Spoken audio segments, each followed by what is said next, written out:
So, hello everyone, and welcome to tonight's public council meeting.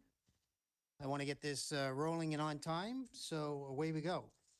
So I will call to order the meeting. This meeting has been called to order.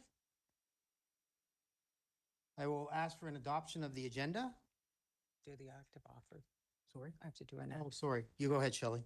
Okay, Your Worship, all public meetings of Moncton City Council are simultaneously translated. Hearing assistant devices are available at the entrance of the council chambers. Members of the public have the right to address City Council in the official language of their choice. Meetings are broadcast live in both official languages on the city's YouTube channel, accessible via moncton.ca, and will also be aired at 9 p.m. this evening on rogerstv.com.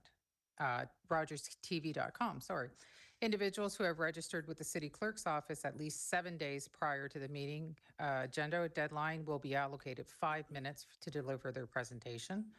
All other public presenters will be allocated 2 minutes. A 1-minute warning will be provided to indicate the time remaining. An important reminder: all presenters, city staff, and council members are expected to conduct themselves respectfully at all times. Disparaging remarks, offensive languages, or profane expressions directed towards council, staff, or members of the public will not be permitted. Any breach of this code of conduct may result in the presenter being directed to leave the council chambers at the discretion of the chair. Toutes les séances publiques du Conseil municipal de Moncton sont traduites simultanément. All public meetings of Moncton City Council are simultaneously translated, and interpretation devices are available at the entrance to council chambers. Members of the public have the right to address City Council in the official language of their choice. Meetings are broadcast live in both official languages on the City of Moncton's YouTube channel, accessible via moncton.ca, and they will also be aired at 9 p.m. this evening on rogerstv.com. Individuals who have registered with the city clerk's office at least 7 days prior to the meeting agenda deadline will be allocated 5 minutes to deliver their presentation. All other public presenters will be allotted 2 minutes. At 1 minute, warning will be provided to indicate the time remaining. Important reminder: all presenters, city staff, and council members are expected to conduct themselves respectfully at all times. Disparaging remarks, offensive language, or profane expressions directed to council staff or members of the public will not be permitted. Any breach of this code of conduct may result in the presenter being directed to leave the council chambers at the discretion of the chair. I will call for a adoption of the agenda. There is Any one. changes? Yes, there is one addition, and Okay. I apologize. The library board will be here to give a presentation. Council received their presentation on Thursday afternoon. Okay, good. So with that change, Councilor Butler, you wish to move? Seconded by Councilor Steves. All those in favor, signify by saying aye. Opposed? We didn't need a show of hands, did we? Yep. Okay, show of hands. Everyone's going to be showing. Motion passes. Madam City Clerk. Next would be conflict of interest, les déclarations des conflits d'intérêts. Seeing no conflicts of interest. Next would be adoption of minutes, les adoptions des procès-verbaux. This evening, there are two regular public council meetings of February 2nd and February 17th. So I will ask for a motion. Okay, sorry. I will ask for a motion. Councilor Bourgeois, your light was on first. I assume you want to move? Question? I have something to say about the second one, so I'll skip for now. Thanks. Okay, Councilor Legier, you wish to move? Okay, and seconder, Councilor Butler. Councilor Bourgeois, did you have something to say? Hold on, let me get your light.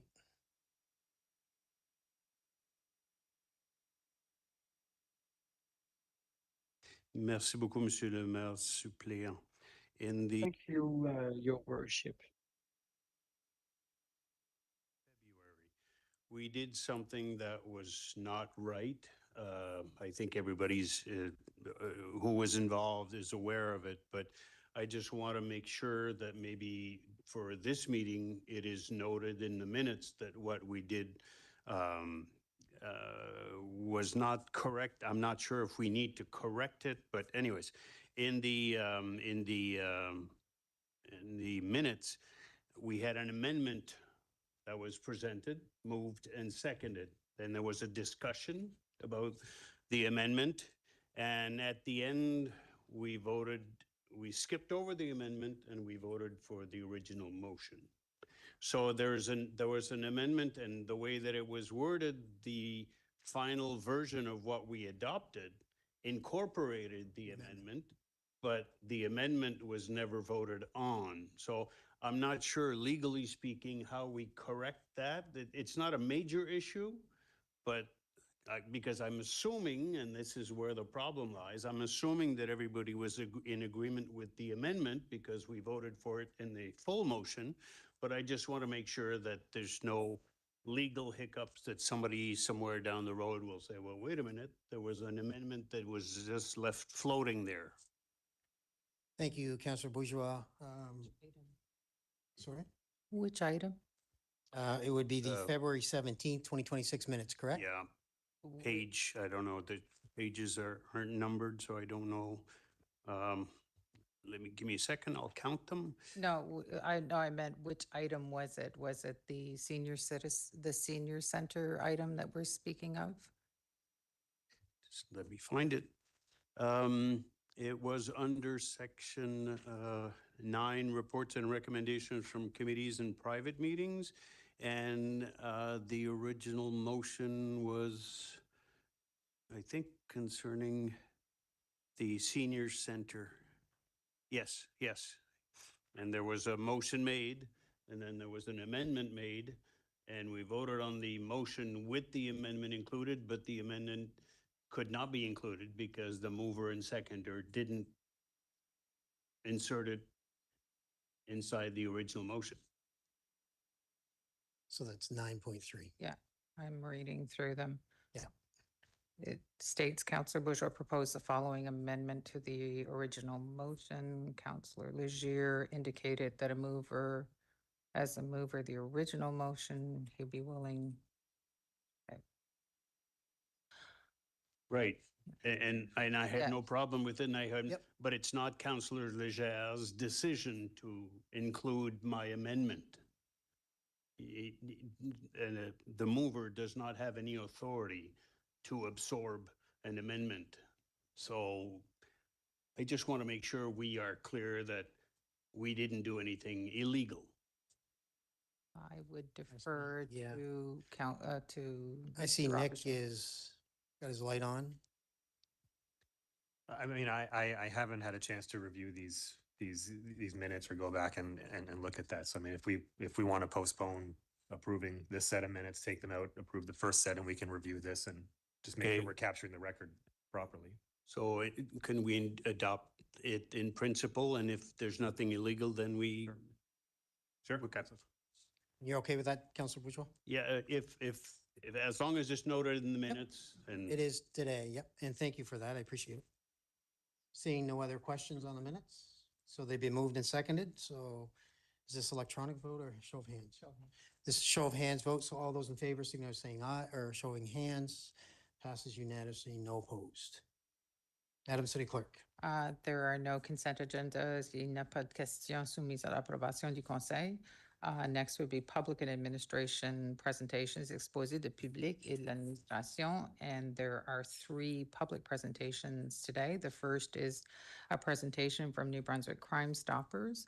Sergeant Julie Goulet is here. Yes, She there is. she is. She's going to come to the mic.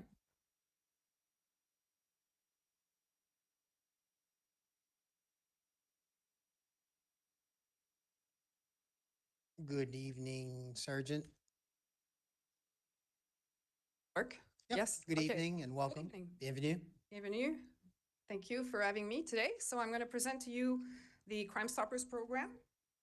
I think this is a program that could be beneficial considering the situation in the city at this moment. So I'm a sergeant with the RCMP, and I'm the provincial coordinator for the program. So Crime Stoppers is a program that is community-based, and it's helping to stop, solve, and prevent crime together in the community. So it's like I said, is a community-based program, and it was on one officer's vision, Detective Greg McAleese, who developed the program in Albuquerque, New Mexico in 1976. So Detective McAleese was promoted to the major crime unit of the Albuquerque, New Mexico police. Is actually from Canada, from New Brunswick, and from Moncton. So it's quite a coincidence. So he was working in the major crime unit, and he was investigating a robbery of a gas station where the gas attendant had been shot, but he was still alive. So Detective McAleese was trying to solve the offense, and he promised the mother of the deceased, or the victim, that he was going to solve the crime. So after 2 weeks of investigation, he couldn't find any suspects and had no leads. So he decided to create a reenactment video that the local TV station posted on their TV at 10:45 at night. And they offered a $1,000 reward in 1976. So they posted the video at 10:45 at night, and by 8 o'clock in the morning the next day, the crime was solved. And that was the catalyst to starting the Crime Stoppers program. And so the program in general, it's the public, the media, and law enforcement agencies. So we have all levels, municipal, provincial, and federal in the province.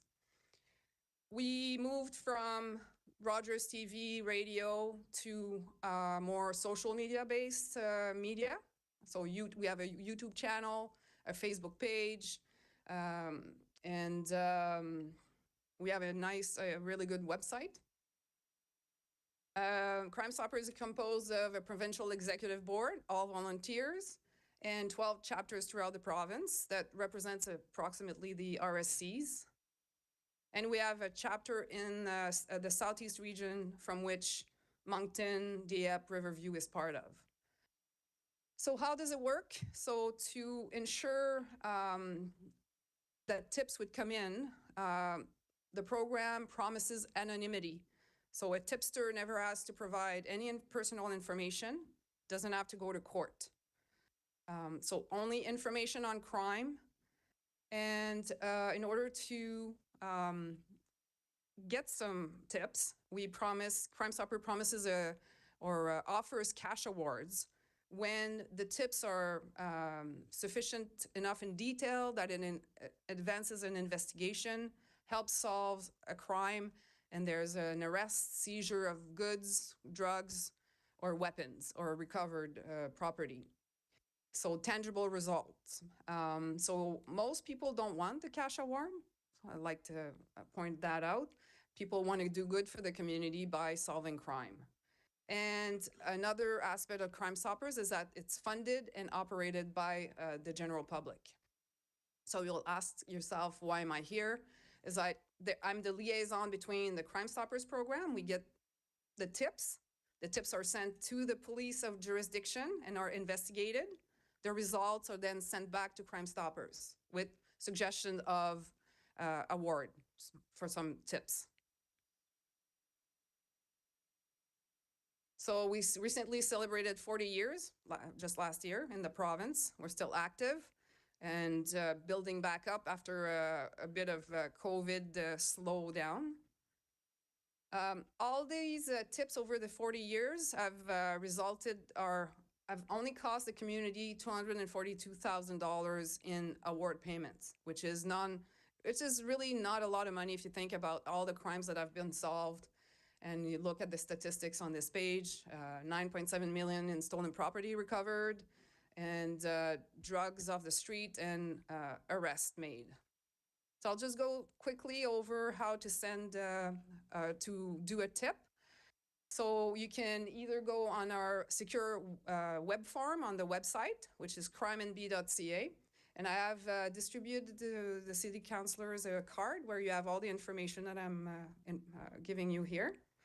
And on our website, of course, and members of the public as well, crimeandb.ca. And we also still have our 1-800-222-TIPS phone line that is functioning and in French and English and operates. And you can also use a P3 app on your phone, but the app is only in English because it's been developed by P3, which is an American company. So those are the 3 ways that you can submit a tip. And Crime Stoppers want your information, not your name. So I figure that this is a good program that would be beneficial for the city. We can do for businesses and city properties placards, stickers to incite people to report crime. And that's it. So thank you very much for your time. Thank you, Masi. So we have a procedure that we ask for you to stick around if you can, Okay, and council will go through all the public presentations. And if we have any questions, we'll call you back up to the mic at Okay. that point. perfect. Good, thank you. La deuxième présentation, c'est une présentation de Philomène Zangiot-Tasman. The second presentation is from Philomène Zangiot-Tasman, second designate of the International Decade of People of African Descent. Please go ahead.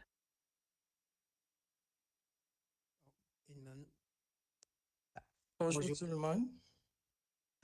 Comme on vient de Good evening, everyone. As was mentioned, my name is Philomène Zangiot. I'm a member of the Afro-Canadian community in New Brunswick. I'm the outgoing president, chair of the Human Rights Commission.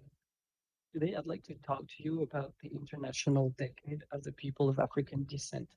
So before I start, symbolically, I'd like to recognize the ancestors of the people of African descent who died in the resistance to defend African dignity, whether they died in Africa, those who died during deportation, those who died on the land where we live right now.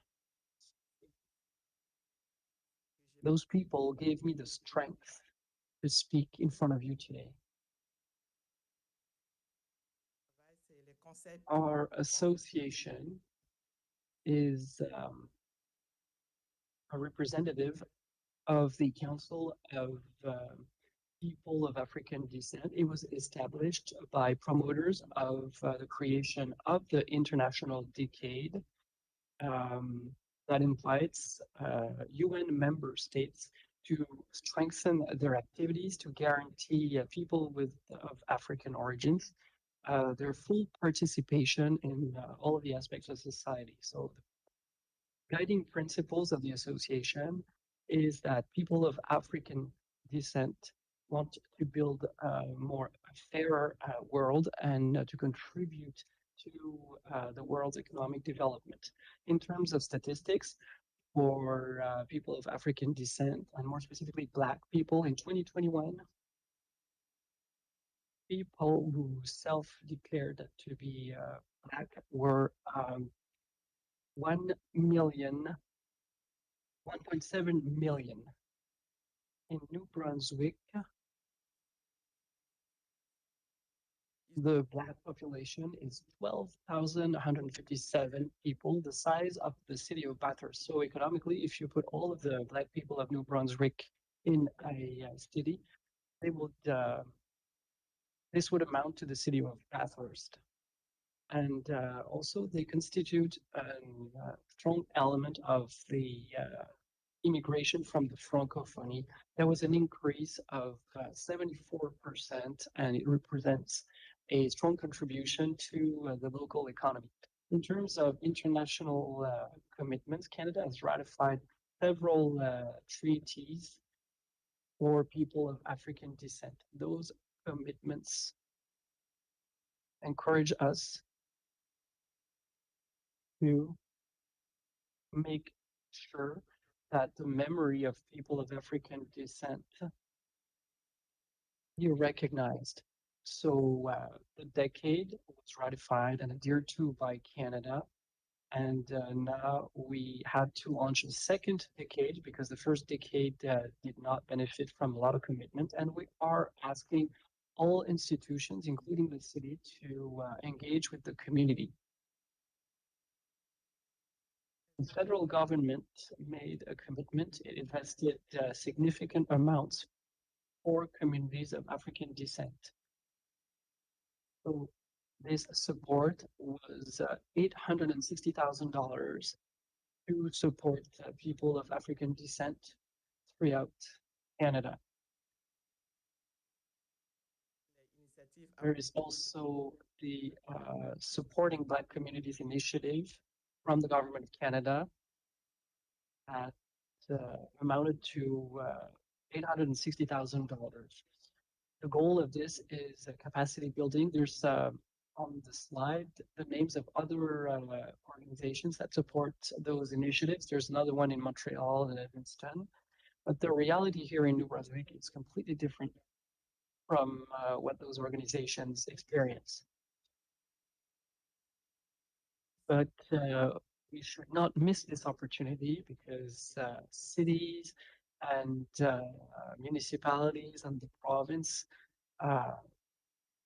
do not support enough those community groups. If we don't have these opportunities, it is hard to promote engagement at the international level. On March 25th, there was a historic recognition at the UN about the transatlantic slave trade that was recognized as the most serious crime against humanity. So now we need to act. I would like to present a motion that you probably have in your packages. We would like to go from invisibility to accountability.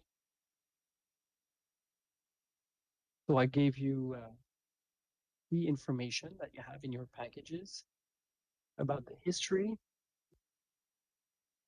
recognitions, enlightenment. So the issue is not whether we need to act. The issue is whether, or rather, how we decide to do it here in Moncton. Because we are in a city that needs to recognize errors of the past by being accountable, thus proving that it is a city that listens to every voice. And that's what is required for it to be able to grow. So I'd like to give you the time to carefully read the motion that I gave you in your packages. This concludes my presentation for today, and I thank you for your attention. But before we conclude, I'd like to let you know why I am presenting this motion. Well, because of the history that we have in our province. Le Gazelle, cette personne n'avait pas le nom. Elle s'appelait This person, who is called Philomene today, was not always known as Philomene. She was described before as a young Black woman, the property of somebody, and she's not offered for any fault, but is singularly sober and diligent inquirer of James Hack. So what we have here is a translation of an article in the Royal Gazette. So today, in 2026, this person has a name. Her name is Philomene. She has children. So I hope you'll find the time to read this article from the Royal Gazette. And if you consult the city archives, you will see that Black people were forbidden from crossing the streets of Moncton after 6 p.m. because Black people were not authorized to be in the city. They were only allowed in the city to work as servants. But thank God, the laws have changed. But it still takes quite a significant commitment. I thank you for your attention. Thank you, Philomene.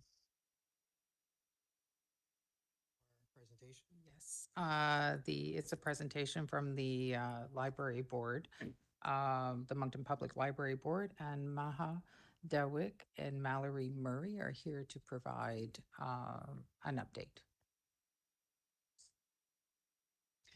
Good evening. Bonjour. Bonjour. Merci, Monsieur le maire suppléant. Good evening. Thank you, Your Worship and members of council, for accepting to listen to our presentation. My name is Maha Dewick, and I'm the vice chair of the Moncton Public Library Board, and I'm accompanied today by my colleague Mallory Murray, treasurer of the board. In the room this afternoon, we also have the director of the library, Chantal Belmar. Everybody knows that they are allowed to borrow books in a public library, but there's way more to just that. So today we'd like to talk about a number of highlights that will hopefully shed some lights on the essential services that the Moncton Public Library offers and about its contribution to the dynamics of our city. Since we're now in 2026, we are ready to present some preliminary statistics that will be validated in the next few weeks. In 2025, 2026, 1500 nouvelles cartes de bibliothèque pour un that created more than 4,500 new library cards for a total of more than 43,000 city residents. We wanted to know what proportion of these people were newcomers. So at the time of registration, people need to provide ID, and in 17.57%, this piece of ID was a refugee card, passport, or a permanent resident card, which allows us to reach the conclusion that about one new user out of 5 is a newcomer. The public computers section is also useful for new arrivals to digitize documents, photocopy, and complete official procedures. There was a significant increase of the use of public computers in that area of the library. There's also free activities like conversation circles in the second language and different workshops on various topics to keep learning throughout your life.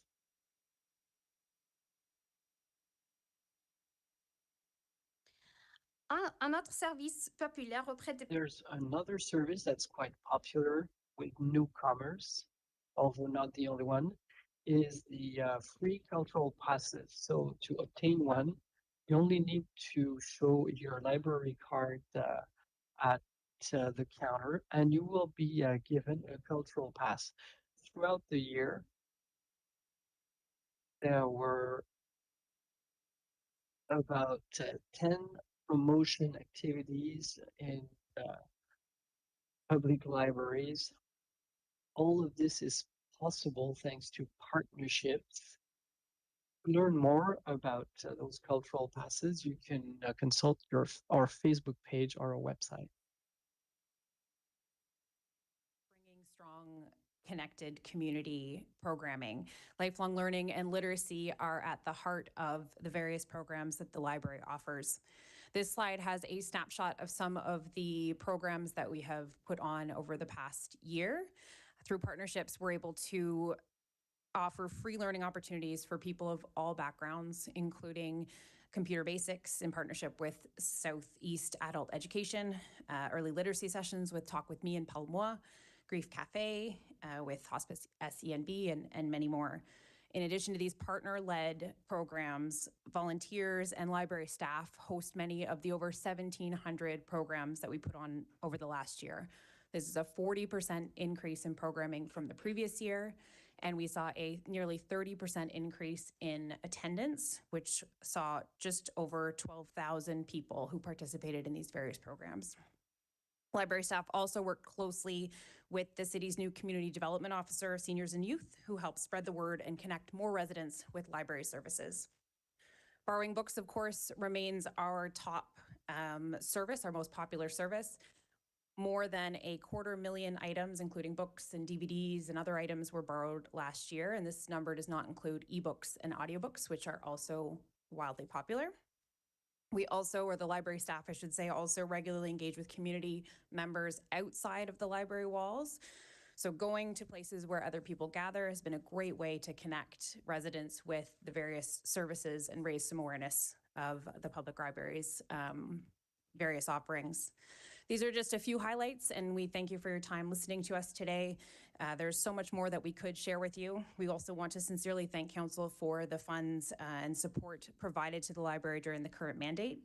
This support allows us to significantly contribute to our services and our collection.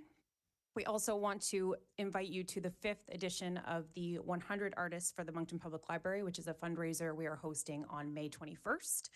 It's an important success source for our library, and we hope to raise just over $8,000 at this fundraiser. And finally, I want to quickly acknowledge the opportunity to reaffirm that we are working towards establishing Moncton's first additional public library branch. Following the next municipal election, we hope to continue this conversation with Council. As you probably know, St. John, Fredericton have, make sure I have my numbers right here. St. John has 4, Fredericton, Miramichi have 3 libraries, and as the largest city in New Brunswick, we hope to increase our footprint here in Moncton. So thank you again for listening. I hope you've learned something new about the library. Thank you. There are no other presentations, correct? Okay, so Councillor Bourgeois.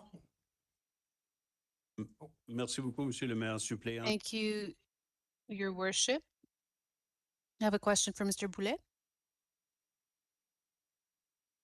I'm not sure that I understood what you were saying at the end of your presentation. It was very quick. Can you repeat what is the issue with francophones in the system? Because there's an American company. Can you present that part again?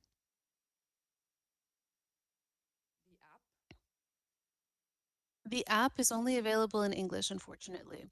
So it wasn't translated. However, on the website, there are some forms that are already structured that are available in French on the website. Also, the 1-800 number is bilingual. So that's the one exception. Thank you. Doesn't the RCMP have an obligation towards bilingualism? Crime Stoppers is independent, so the RCMP doesn't have an obligation on that front. It's a platform meant to manage reports that was created by an American company. So the app, as you know, was created by an American company that's based in Texas. So the RCMP doesn't have any obligations because it's separate and apart from Crime Stoppers. It's a separate entity. If you have no obligations to provide bilingual services, I am surprised to hear it. So unilingual francophones will not be using the app. No, that's correct. But there is an online platform. The website is bilingual. The 1-800 number has interpreters if needed.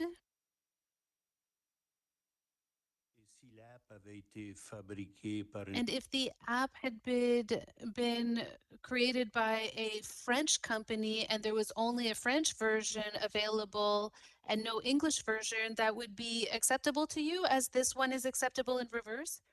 I'm an RCMP sergeant. I'm giving you a presentation on Crime Stoppers. I can give the presentation in English or in French. If you have opinions about French and English for Crime Stoppers, I'm not the person to speak to this. I'm the messenger. Well, can you convey my message as part of the community of Francophones. The website is bilingual, the platform is bilingual, the social media is bilingual. It's just the app that was created by the company. I'm not responsible for it.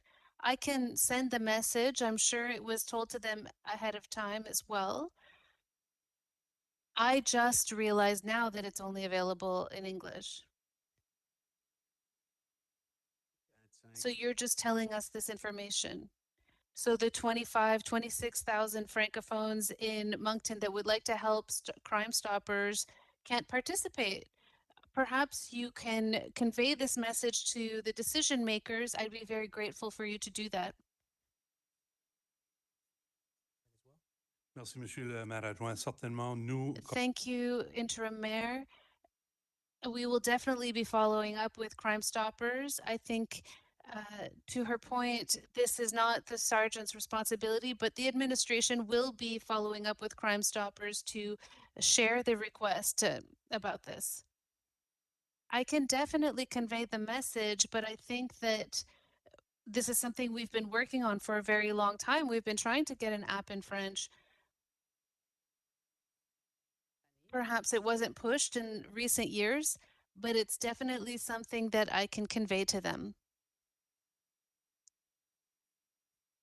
Merci, Maire Adjoint Crossman. C'est encore pour Sergent Jeanette. This is still for the sergeant.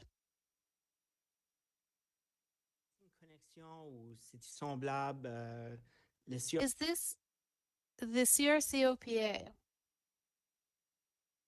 The Kodiak Regional Citizens on Patrol. Is this similar? Yes, there is some overlap, but these are two separate entities. Can we bring them together? Or does it have to stay separate? It seems that both do the same thing. Well, it's not exactly the same thing. The way we work is different. We have a member of Crime Stoppers who's also a member of Citizens on Patrol. It's Danny Bastarache. I can follow up with him. Yes, that would be interesting just to see. Because the app that they use for Citizens on Patrol, well, I do believe it's entirely different. Yep, I just wanted to see if there was the possibility of making a connection. I'll look into it. Thank you, Worship. Thank you very much, Sarge, for your presentation. I can say from past practice as a former member is that Crime Stoppers does work. I'm not quite sure about the app. I've never, in my time when I was there, I don't think too many people used an app. They used a landline mostly at that time, and we've solved a lot of serious crime with tips. I don't know if I'd agree with you that not everybody does it for the money. No.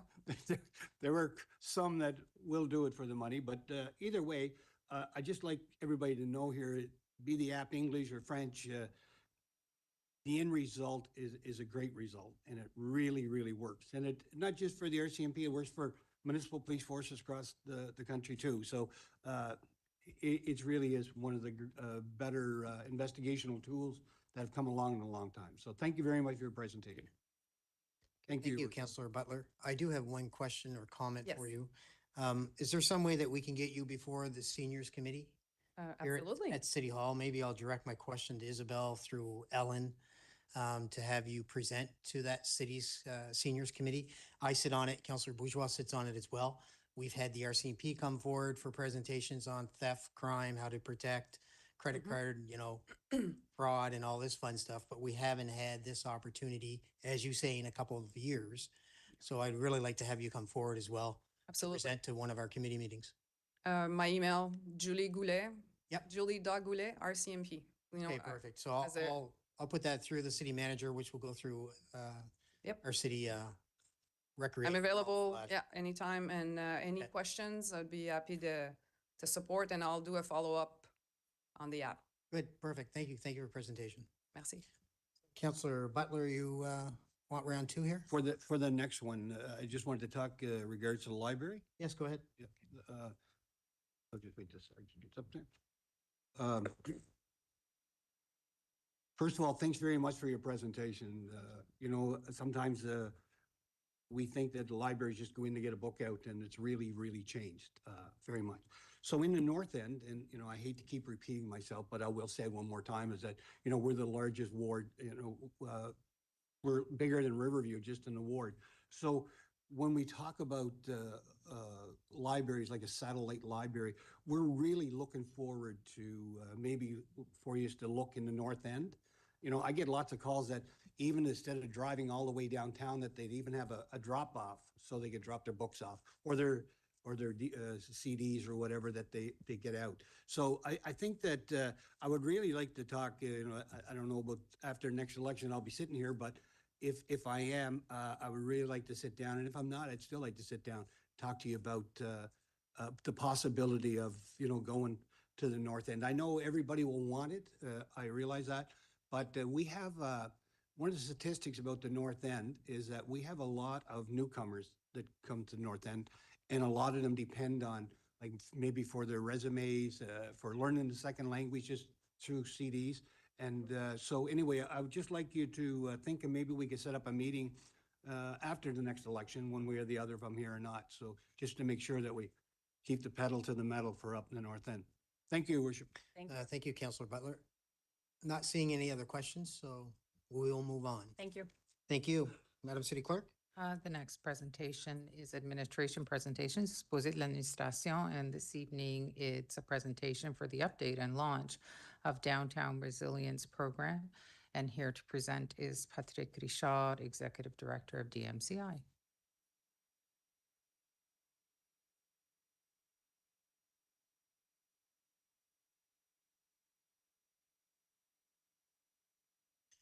Bonjour, Patrick. Welcome. Just give the room a couple of seconds here and.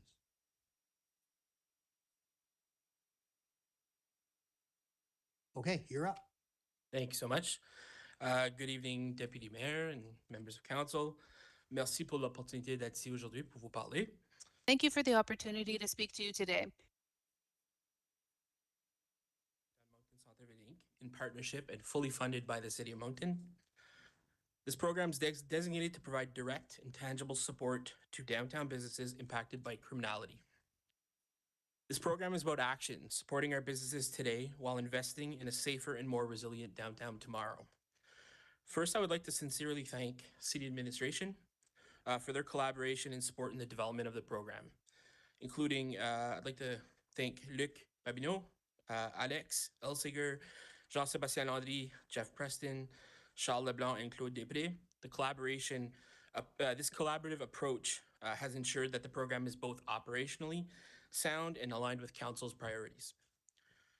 Also like to note that the program was presented to the DMCI Board of Directors on March 13th, where it was received unanimously, or it was unanimously approved.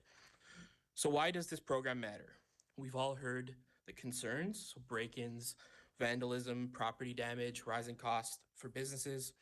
Downtown businesses are often disproportionately affected, and they're impacted severely, simply due to the fact that there's density and activity downtown. This program acknowledges a simple reality. Businesses should not have to carry the full burden of these impacts alone. Oh, okay. Oh. Thank you. The Downtown Resilience Program is a 2-year pilot, so from 2026 to 2027, and is designed to offset uninsured losses, support preventative investments, and reduce repeat incidents over time. It's structured around 2 streams. So stream 1, am I doing this or is somebody else doing it? No, just Sorry, thank you. roll up. Oh, okay, thank you so much. That's right. So stream 1, rapid response, and stream 2, prevention and resilience. Stream 1, I don't know what. There you go. Stream 1, rapid response. So this is about immediate relief. So this is up to 100% coverage, maximum of $5,000 per property per year. This supports break-in repairs, vandalism cleanup, graffiti removal, damaged doors, locks, and storefronts, and covers insurance deductibles. This ensures that businesses can recover quickly and reopen faster. Can you screen up, Patrick? That was, there you go. Oh, and then maybe skip to stream 2 because I just covered that. Yep. Thank you. Stream 2, prevention and resilience. This is about long-term solutions. So this is a 50% cost share with the business and the property owner, up to $10,000 per property per year. This supports security cameras, lighting improvements, reinforced doors and access controls, anti-graffiti coatings, SEPTED-based design improvements, and the goal is to reduce repeat victimization. This program, so the Downtown Resilience Program, is a smarter approach and it's not just reactive. This program is not just about writing checks. It also is structured to encourage preventative investment. So there is a requirement under Stream 1 that after 2 repeat incidents, a crime prevention through environmental design assessment will be required to access the funds. This approach also supports data collection and measurable outcomes. So we anecdotally know that businesses are being criminally targeted, but what is the true data? By collecting information, data around criminality specific to businesses, we will be able to make data-driven decisions in the future. It's about breaking the cycle, not just responding to it. And slide number 7, thank you. Alignment with council direction. So this program directly corresponds to council priorities. Originally was to establish a community resilience fund, now known as the Downtown Resilience Fund. Provides immediate relief for uninsured losses, funds preventative safety improvements, includes clear criteria and accountability, and focuses on measurable outcomes.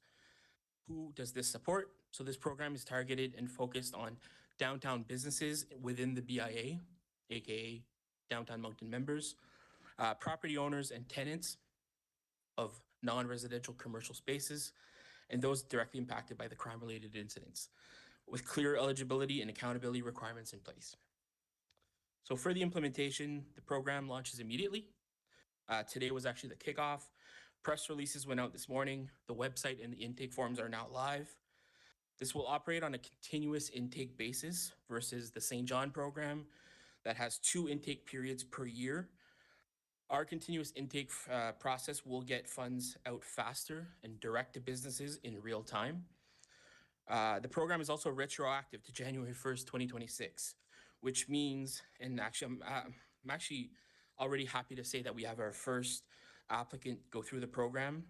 Their incident dates back a few weeks, but since we knew we were working on the program and the rollout, we had them work with us and kind of become a test subject. So we were able to work with the landlord of a business that their window was smashed overnight with a brick. Since we have offered support, they're actually going to replace their window with a shatter-resistant glass versus just the normal run-of-the-mill window. So we're already seeing preventative measures in place. Program is going to be on a first-come, first-serve basis with the available funding, and we'll prioritize internally, prioritize urgent cases, track results and uptake, and report back on impact. On the bigger picture, this is one piece of a larger approach. We know a safe and vibrant downtown requires enforcement, social supports, housing, prevention, cleanliness, and visibility. But this program fills a critical gap, which is the retention mechanism within our business community. We know that attracting a new business to the downtown is about 7 times more costly than retaining one that's already here. And so this is a direct financial support to those businesses on the front lines. At the end of the day, the program sends a clear message. We hear our businesses, we support our businesses, and we're taking action. We look forward to working with council and our partners to ensure its success. Thank you, and I'm happy to answer any questions. Thank you, Patrick. There are some questions, so just bear with me. Councillor Kingston. Thank you. Thank you, Madame Député. Merci, Pat. Very exciting. And obviously, we're all saying it's time has come for the downtown. How are the, I'm curious on the monetary levels. Is that the 5 for Stream 1, the 10 for Stream 2? Predetermined how? National standards of those insurance minimums or maximums? How is that determined? So it's all based on the insurance deductible. Yeah. To give a maybe real simple example, window gets smashed overnight. The window to replace is a $400 cost. The insurance deductible is 500. It's under the deductible, so we'd cover 100% up to the 400. If the window was more than the deductible, we would assume that they're going to go through their insurance, and we would pay up to the deductible. Up to the 5,000 on those 5 items you mentioned. They're all applicable. Right. So they might have the same window smashed 3 times or Right. whatever. So up to 5,000. Oui. Okay. Thank you, Pat. Merci beaucoup. Thank you, Monsieur Maire, député. Thank you, Councillor Kingston. Patrick, I do have, oh, sorry, Councillor Bourgeois. Go ahead if you want. No, go ahead. I'll wait. Merci beaucoup, Monsieur le maire suppléant. Merci beaucoup. Thank you, Interim Mayor. When do you expect to come back to council to present the results or the outcome of this initiative? We had planned to give a written update after 3 months to see where we're at and then come back before council in 6 months, which would line up perfectly with budget presentations. So probably October 2026. Thank you. Resilience Fund, we had also hired additional RCMP members doing overtime to patrol overnight. It's been 2 or 3 weeks, I think, since we started it. Do you have any initial feedback? I think the business community has definitely seen an increase patrol. I would say that's mostly in their vehicle. Anecdotally, I've seen in the 3 weeks, I've seen 3 different instances of arrests on Main Street, which I don't know if it's just a happenstance, but I think would be somewhat connected to that patrol. So I think it's working, but maybe more foot patrol would be encouraged. Okay. Merci beaucoup. Merci, Monsieur le maire suppléant. Thank you, Councillor Bourgeois. Councillor Legier. Thank you. Merci, Patrick. Just, I guess, in terms of the program itself and how it's being communicated, are you going to initiate perhaps contact with all businesses other than just mailings and so on? Because there's a lot of frustration, and even though members are part of the Downtown Moncton Centre-Ville Inc., many of them are quite disconnected and not in a negative way. They're just busy and they don't realize, or things have happened in the past. And I think it would be really beneficial. And I think it's positive that we finally got there, because I think a lot of the businesses, not several in mine, who have really been struggling with a lot of damage. And I do appreciate the rapid response as opposed to other communities that have taken much longer. So, but I think that would be very helpful for businesses really to realize that it's important that they remain in the downtown as we go through what is happening with respect to trying to find a better way with whether it's property crimes or homelessness or mental health issues and so on. So anyway, I just want to leave you with that, and hopefully, and good that it was retroactive to January, because I think that really shows the willingness to recognize and not just start, from today, for example. So anyway, thank you very much. I'm glad that you're able to as well deliver the program, because I think that's probably the most important thing. It's difficult to deliver the program. You guys do a really good job, as you've shown with EnviroPlus. So anyway, thank you. Thank you, Councillor Legier. Seeing no other questions, Patrick, I do have a couple of questions or comments for you. One, congratulations on the Enviro team. I know this program is helping the businesses as well. But it's also helping the homeowners as well, right? Because it's picking up the garbage that we're seeing left behind within our BIA of Moncton. Second question would be, you're looking at coming back to council in 6 months. There are homes within the downtown core that are experiencing theft, property damage, so on and so forth. Are you looking at expanding this eventually out to include homeowners? And before you answer that, let's also talk industrial parks. Because industrial parks are getting hit with vandalism, theft, going on throughout the city. So both industrial parks. Are you looking at that? I know it's outside of DCMI, the industrial parks, but I'm asking this because these are the questions that council members are getting. I'm getting, you know, with regards to homeowners and industrial parks as well as businesses within the BIA. Yeah, I mean, as the organization that represents the downtown business community, we're not actively looking to expand outside the BIA. However, it was definitely brought up as a flag as we were building this out, and we've agreed to have that do that data collection. So as we get requests coming in from homeowners, residential businesses outside the BIA, we'll definitely happily collect that information and relay that back to the administration. And if that's something that in the future, when we report back, and that's a high number or it's something that we get a lot of requests from, that's something maybe you guys can take a look at and be happy to have that discussion at that point. Okay, I don't want to put any more workload on your plate, but it's just additional items that are coming up during these conversations, so. Sure, no, it's a fair comment. Okay, I don't see any other questions, so Patrick, thank you. Thank you. Madam City Clerk? Next would be planning matters at Gaston de Manis, and this evening, the first is a public hearing for rezoning of Vision Lands. I believe, oh, there's Josh. Josh Davies is going to report on this item. There were no objections received in the clerk's office. However, we have some individuals that are neutral that would like to speak to this. Oh, I see Jim Scott is here also. Thank you, Madam City Clerk. So Josh and Jim, welcome. You're all set? Good to go?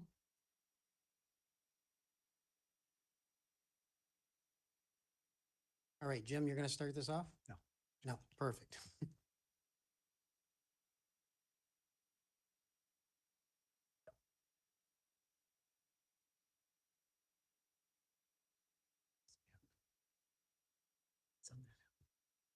All right, Josh, you ready to go?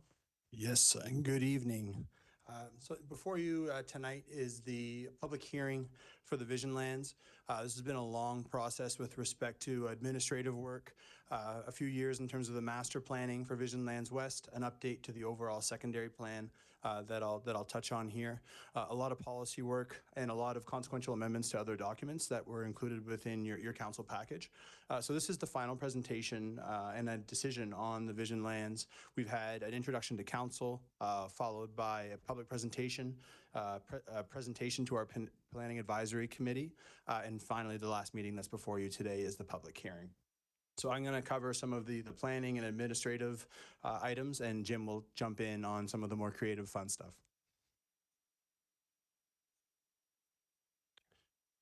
So in terms of the context, we do have an existing secondary plan for the Vision Lands. It was created and finalized in 2006, so about 20 years ago, and was subsequently updated in 2011 as part of the municipal plan review at that time. The current secondary plan is very aspirational and acts as a guide to what may be possible in the Vision Lands. So taking from that work and kind of applying zoning and applying some real regulatory tools to this area, the secondary plan that has been updated and with its associated amendments will assist the city in turning some of these aspirations into reality. So really, we're getting into the zoning. We're starting to get into the nitty-gritty of the work. And this document and supporting amendments provides the roadmap and the direction in terms of how that will be achieved. So in terms of the location, I think everyone's familiar with the Vision Lands and where it sits. South of the Trans-Canada, to the west is Mapleton Road, to the south is Wheeler Boulevard, Université de Moncton and Morton to the south. In the east as well, we have McLaughlin. So it is a large swath of land and will be one of, if not the largest, vacant areas that remain in the city. We know that part of the reason why it has remained vacant is due to the infrastructure challenges, and those items have been explored and addressed through the secondary plan and related background study. So we're looking at approximately 570 hectares of area. The area is separated by the north branch of Halls Creek.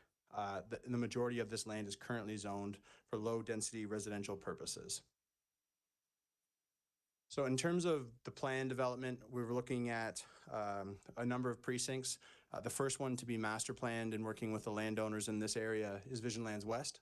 It has enabled several land uses from high residential unit yield along our corridor and along our R3 zone, while also allowing for low-density housing as well. So every housing typology that we could look at is incorporated into this plan. There is a new mixed-use zone along the corridor, east-west collector, that effectively will run from Mapleton down to Morton Avenue. There is a focus on connectivity and movement within this area that goes beyond single vehicles. So in this case, we really wanted to look at how people will move, how people can move, without relying solely on getting in their car for 10 minutes, 10 times a day. This type of development, this type of plan allows for more things to occur within their area. So perhaps there will be less travel in and out because a lot of the things that residents will need are provided for in this area. We've also provided the potential for multiple school sites. And again, with a focus on the pedestrian and active transportation user, the integration of multimodal pathways that allow to and from our proposed regional park, which acts as the centerpiece of the Vision Lands in its entirety.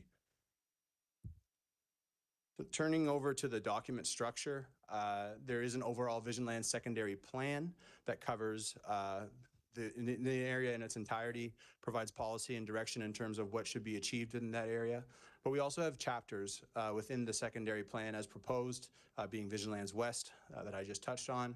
We also have placeholders for Vision Lands East, so that would be east of the Halls Creek and proposed regional park, and also a precinct for UDM. Should they ever come forward to develop that northern side, we want to work with them and make sure that their plans and their policies are aligned with what's overall intended in the Vision Lands. And they've been a great partner in terms of those preliminary discussions and are very much behind this project. And finally, we have a component with the regional park as well to talk about what is envisioned to occur in that area in the future. So, and as I mentioned, this is going from more aspirational to, oh, sorry, I'll go back one, aspirational to reality in terms of development being able to occur, providing the zoning, providing those development standards in advance from what the plan that currently exists today could achieve. So we need to look at a number of amendments that are before council tonight. So that being a rezoning to allow for the upzoning and change of zone to the Vision Lands West Precinct. There are a number of zoning bylaw amendments. As I mentioned, we've created a new zone. We've titled for now the core mixed use zone. That may change with the municipal plan and zoning bylaw review, but what's one we were behind now.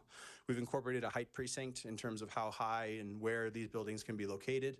We've also incorporated a ground floor commercial requirement in that core mixed use zone, as that's part of a schedule included in the package tonight.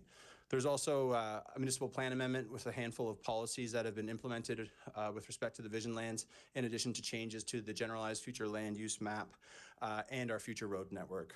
So that kind of covers the initial administrative slides. I will turn it over to Jim, who's got a lot more pretty pictures and visuals to show you. Thank you, Josh. Good evening, Your Worship, councillors. Previously, we've showed you the Vision Lands as a master plan. We talked about some of the components of the plan and the product that we're planning to deliver to the public over the next 20 to 25 years. This evening, I'm going to very briefly review some of those components, but focus mostly on implementation. What we haven't done is talked about how do these components get institutionalized in the municipal plan and in the zoning bylaws. So what I will do is mildly, laboriously, and interestingly, talk a little bit about some of the policy components in the end, and then the implementation of the plan. So it is a little bit different than what you've seen previously. Our master plan, 562.6 acres of land on the where Josh indicated, has a backbone component of the plan that is a nature-based park system. So within that nature-based park system, we include trails. There's a variety of different park types. There's community parks that relate to how different types of sporting and recreational activities within the community. There's a regional park that is about nature, walking in nature, being able to move through nature, and providing an option for either transit or street-based movement by having a parks network within right within the heart of the plan. Traditionally, we have an LFPP requirement when we're doing master plans at 10%, plus Generally, we have about another 3 to 5% that we would incorporate stormwater, whether it be aside from this or within this. But within our master plan, we are planning to incorporate stormwater for the purpose of making sure we're able to sustain some of the important natural assets such as trees, different flora and fauna, and forest floor cover within the park. So with all that, it puts our percentage at right around 34% that we are conserving. The city's worked really hard on acquiring land for that, as well as acquiring partners that could help in implementing and conserving the plan. But as I said, this is meant to be a product, and bringing together things like stormwater and natural systems and making sure that our pathways and walkways are themed within the context of nature as opposed to themed within the context of street is one of the initial reasons why council moved into doing this plan. And our plan's been all about ensuring that we have sufficient land base to work that within, as well as quality environment to place it within. That gives you the backbone of the park and some context there. Previously, I also talked about the notion of 3 different neighborhoods that we have built into the master plan, and those are nestled within the park networks. The park reaches into each one of our primary neighborhoods through both trail systems and active park activities such as sport fields, community parks, play parks, things like splash pads, recreation centers, and larger sport fields meant to deliver product to the entire region. Our first neighborhood area, or what we'll call neighborhood 1, is a higher density neighborhood, mixed types of densities, mixed housing types, and has our park network coming into it, providing density along the edge of the park network to ensure that we do have good eyes in the park and that we do have good destination for our stormwater within our urban areas. This area is meant to have a mix of commercial uses. This is the primary retail destination within the Vision Lands and provides an area within 10 minutes of bicycling or 15 to 20 minutes of walking that we can get to and have services within our neighborhood, putting downward pressure on the automobile. The second neighborhood is within the context of parks. So academic facilities, different sporting facilities, and different type of residential uses that are built within the core of our new regional park.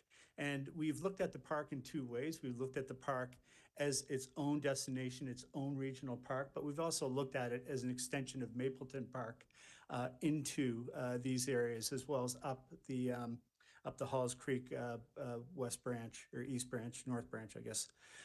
The final destination or area is a residential area, slightly lower densities, mixed-use housing. This is a product meant for people that move in and out of the neighborhood on a greater basis with a higher frequency. It is gateway housing into the rest of the Vision Lands, and together those 3 neighborhoods come together to form a complete neighborhood with a complete and successionary model of housing types over your life. So if I move into the Vision Lands, when I was young, if I moved in here coming out of university, I have options to stay here in different housing types at different price points throughout my life. At the core of this, and very important to this, is that we have a road.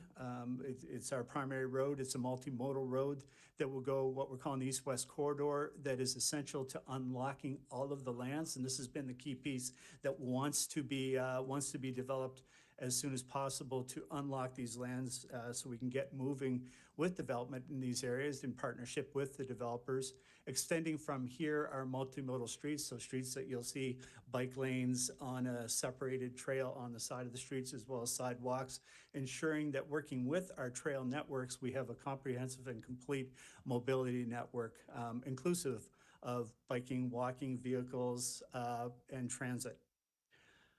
In addition to that, the final piece is a grid network that is built in. And so these are neighborhood level streets. These are important places to walk. It's important to remember that when we're designing streets in North America, the largest park network in North America is actually the sidewalk network. It is the highest used activity component of any urban or suburban destination within North America. And our grid network ensures that we do have good movement. And this is a place where people meet, they talk, they move around for fitness, they walk their dog, and they can get to some of the assets that are important to get within the Vision Lands. So our plan reflects all of those pieces. And again, this was just a very brief overview of where we got to today. And I'm going to move into the policy piece as lightly as I can. We have a zoning plan. The zoning plan articulates through intent and written intent to ensure that we're delivering the housing and commercial retail types of development at the densities we wish to have within the master plan. Our densities are designed within this master plan to ensure we are sustainable in how we're delivering our infrastructure systems, streets, transit networks, servicing utilities, so that we're not getting into operational or capital reserve deficits as we move through the development of the master plan or sustaining the master plan over time. We also have a road network that reflects what I've spoke about in terms of our grid network, as well as our primary pieces. And again, the very important east-west collector street that is the foundation of the plan. So with that, I'm going to go briefly into this is the laborious component of the master plan, but I will go through it as lightly as I can. And it's about 10 minutes to get through this piece. The policies that are required to implement this plan, there are 9 core policy areas as well as future policy areas relative to the east portion of the Vision Lands in the future, UDM and other areas. But our core policy pieces, as I said, we have 9 of them that we have, we've drawn from our toolbox, our nice little toolbox, but 9 pieces that extend from that. And these are the core pieces that are implemented into the municipal plan as well as the zoning bylaw. And I'll briefly touch on each one of these before I talk about the implementation of the plan. So overall, there's a development strategy that intends to show that we're building a vibrant neighborhood. We are indeed getting mixed use type of development. So we are diverse and interesting, and we are getting the densities that we are required within the master plan. We are focused on housing types, ensuring that we have a broad mix of housing types relative to both succession and affordability. So in some cases, we look at affordable in terms of workforce or affordable or supported affordable. And Josh is working in association with other plans right now on various policies that support that, but ensuring that we're able to get our 50,000 people that we want to have within this area and the 14,000 homes that we have. We have an integrated mobility system that ensures between parks and trail network, parks, trails, and street network that we are well connected throughout the entire development, that we are trying to put downward pressure on the automobile and providing opportunities in your daily life to either meet and greet people on the street, in park networks, or in retail areas for daily services.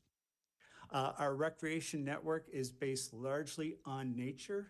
That was one of the original intents of the master plan, was ensuring that we have a natural and well-connected recreational environment. Now, this is not necessarily just the park, it's the entirety of our green space network, and that our infrastructure is a component of that. So we want contemporary and durable infrastructure pieces that are built into our development. But in addition to that, we're relying on the green infrastructure to support that. And in return, that green infrastructure ensures that we are building sustainable park systems. So for example, rather than take our stormwater and move it to collection areas, we want to move it to areas where it can recharge things like the root zones of our important park systems, okay? In terms of environment, conservation was a big tool that wanted to be played out in this project, that we are looking at things like flooding and using our green infrastructure together with recreation and the infrastructure programming. So we can see how these policies become a little bit interrelated. Finally, the final 3 to speak on: food security, looking at promoting options of creating food at home, making sure that the zoning supports that, and that as people are doing that, that we create a community of people that are like-mindedly providing foods for themselves, but spreading knowledge about how we do that within our residential environments.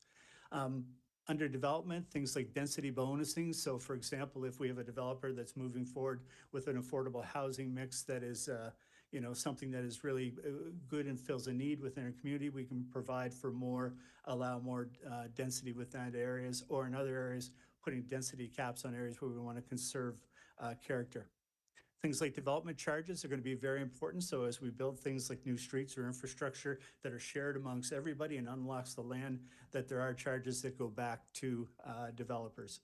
Finally, the regional park component, as I said, this is where we all began this project, that is a connected piece. It's not only connected within our neighborhood or neighborhoods, it's also associated, well connected to other places such as the university campus and Mapleton, as well as lands that are north of here. Conservation without a doubt, and again, that our park is, because we want to sustain our park systems, we want that park to be part of the green network. As I said, we're about 250 acres for our parks network, just our primary regional parks, sorry. And as I said also, that we are above 30%. So we've conserved much more land that is presently required, but we didn't do it intentionally. We did it to save the resource that is important on the ground today, okay? So those are the 9 core components. Implementing the plan, and this is just a very simple 6-step process. It's much more elaborate in the plan within those 6 steps, but of course tonight we're going to adopt the plan and then move into some of the other projects that need to occur to make sure the plan moves forward. So Josh is going to take this adoption tonight, that gets amended or gets placed and amended in the municipal plan and the zoning bylaw, and at the same time we can begin to go to work at getting that street corridor thought about and working with the landowners to get the land required to have the east-west corridor set aside.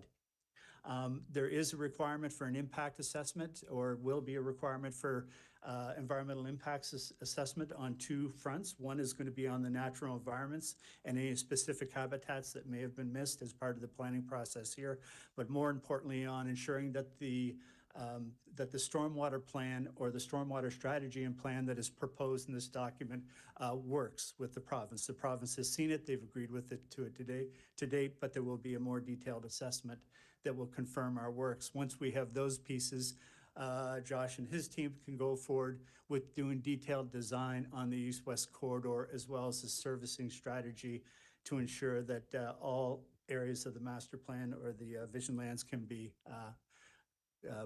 built. And the final piece is this will move forward in the ongoing municipal plan update, as well as future municipal plan updates.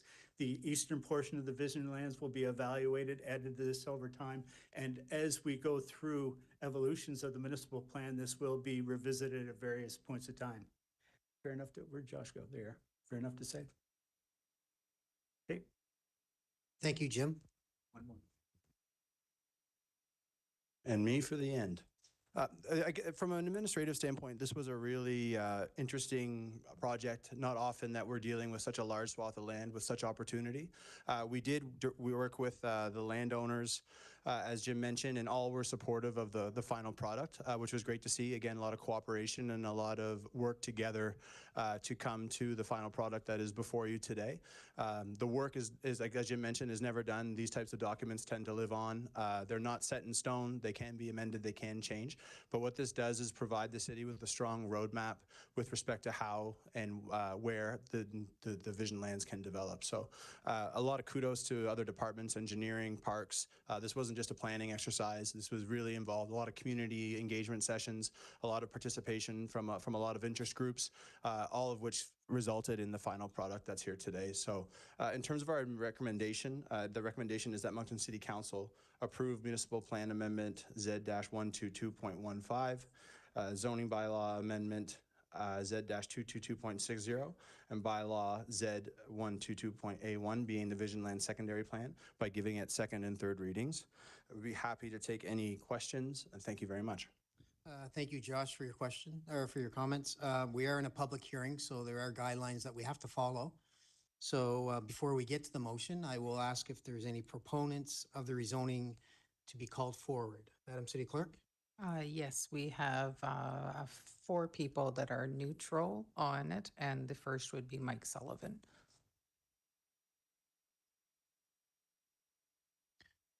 Mr. Sullivan, welcome, bienvenue. You will see a timer behind me for 5 minutes. Yep. According okay. to our bylaw, that is what you're allowed to speak, so hopefully we can keep you within the 5 minutes.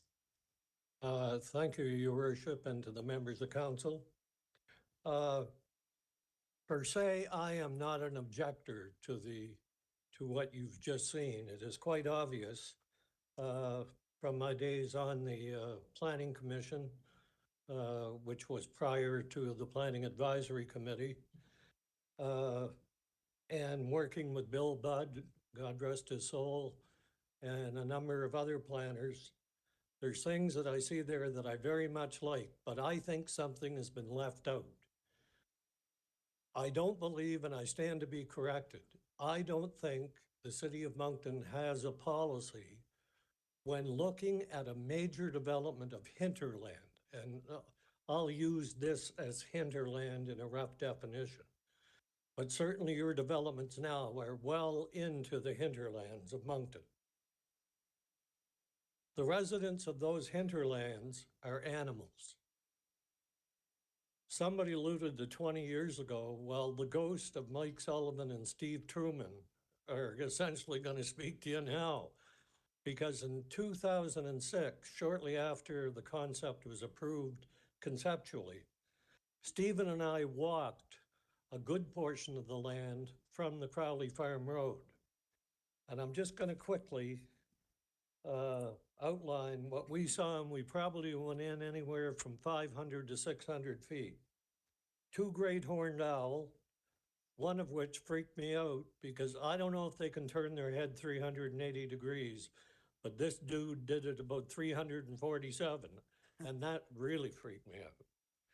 We saw a hawk, a doe, and a fawn, garter snakes naturally, many different types of amphibians, porcupines, a litter of raccoons, and a beautiful cardinal, which stuck out to us because cardinals are much more common now because of climate change. But you didn't see many cardinals in Moncton in 2006. And there were also wild hares that we saw. Given what you just saw, where are they going to go? You know what people do in Moncton, they come before you when a major development is taking place and they're coming down here opposing it because it's going to destroy, quote, the neighborhood. Well, who speaks for the animals? And that's what I'm saying. We had a brief chat prior to his presentation, and he acknowledged a lot of communities, but not many in Eastern Canada, a lot of communities make it obligatory on the planners or people that they can draw in to go in and do a habitat assessment. What's the impact going to be here? And Deputy Mayor, just looking at you, I'm looking at the developments that are going to take place all the way out to Lakeside. And there's some that are being proposed out there that are going to be incorporated in the golf course. You're going to have the same thing there. And all I ask of you is to consider the destruction of natural habitat. It's going to be pretty hard to do or it won't happen at all based on what you've seen. So I'm asking you to consider the natural habitat and the residents therein. And I don't want to delay this. It's been 20 years. I felt bad when he said that. But it's just based on what Stephen and I saw in the future. The second thing that I want to mention, and I think all of us have seen it, in the spring melt combined with heavy rains, the marsh where there are 2 visible beaver lodges now, there's one towards UDM and another one towards Mapleton. In the springtime and some of the severe melts, that water gets right up to the edges of Wheeler Boulevard, literally to the edges. And it completely takes out portions of Crowley Farm Road. So when you're into your infrastructure, you're probably looking at oversize. even if it's for those 1 or 2 weeks. Thank you, Your Worship and the members of council. Thank you, And Mike. again, who speaks for the animals? Thank you, Mike, and thank you for staying on time as well. Madam City Clerk? Next would be Peter, and I apologize if I don't say your name right. Yonilin, if you'd like to come to the mic.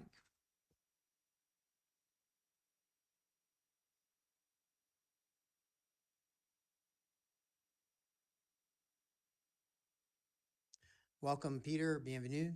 Yes, good evening. Hi. And yes, my name is Peter Young and Ellen. Okay, so same speech that I gave Mike, 5-minute timer behind me. Yep. So we'll try to stay within that. Okay, and okay. We'll work from here. So good evening, Deputy Mayor and members of City Council. My name is Peter and I am the chair of Moncton Acorn. Now, Moncton Acorn is a union of people of low and moderate income. So we come before you today with concerns about affordability for this Moncton Vision Lands. Something that I want this City Council to really consider is that half of Moncton residents make under $40,000 a year. The biggest cost that is out there has to be housing. It is the biggest cost of anyone. It doesn't matter if you rent or if you have a mortgage. So on this though, I do want to say that the Moncton Vision Lands is a very significant development that is going to affect the city's growth for years to come. Now, Moncton is currently touting itself as one of the fastest growing cities. The city also somewhat touts affordability as a reason to move and settle in Moncton. However, what we see in New Brunswick housing right now are builds that are luxury high-rise condominiums that half of us cannot afford, or only apartment builds that are for people of middle income. There's nothing for the smaller part of this. So we need some housing built for people that are in core housing need.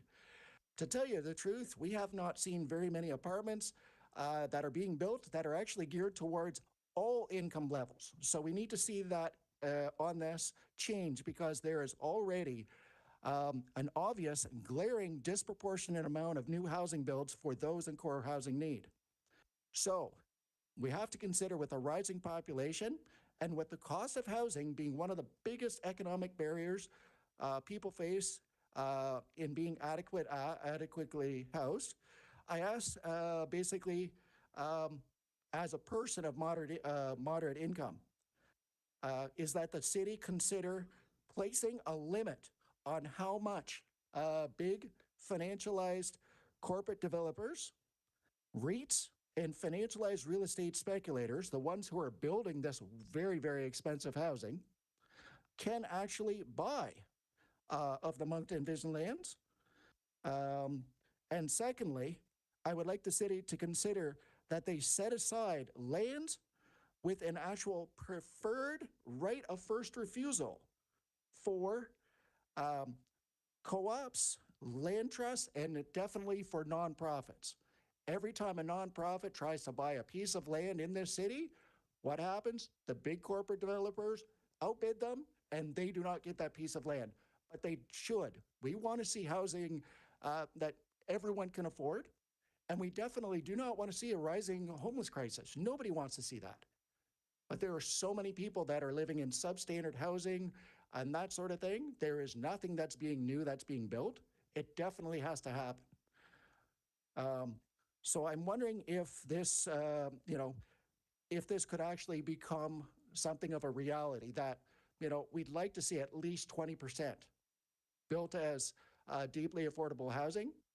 And we would actually ask for the private developers that if they're buying these pieces of land, that it be required that they provide 20% of that building to be deemed as affordable and deeply affordable. So something that someone may say working, I'll give you an example, retail or restaurant jobs. They're getting basically between, say, minimum wage and $25 an hour. They cannot find housing, and we defined somebody being adequately housed and affordably housed at only 30% of a person's income. So we're hoping that, I'm wondering if the city can basically commit to 20%, at least 20% being deemed and put into place for people in the most core housing of needs. Great. Is that all, Peter? Thank you. Yep, that is everything. Thank you very much. For staying within the time frame as well. Oh, yeah.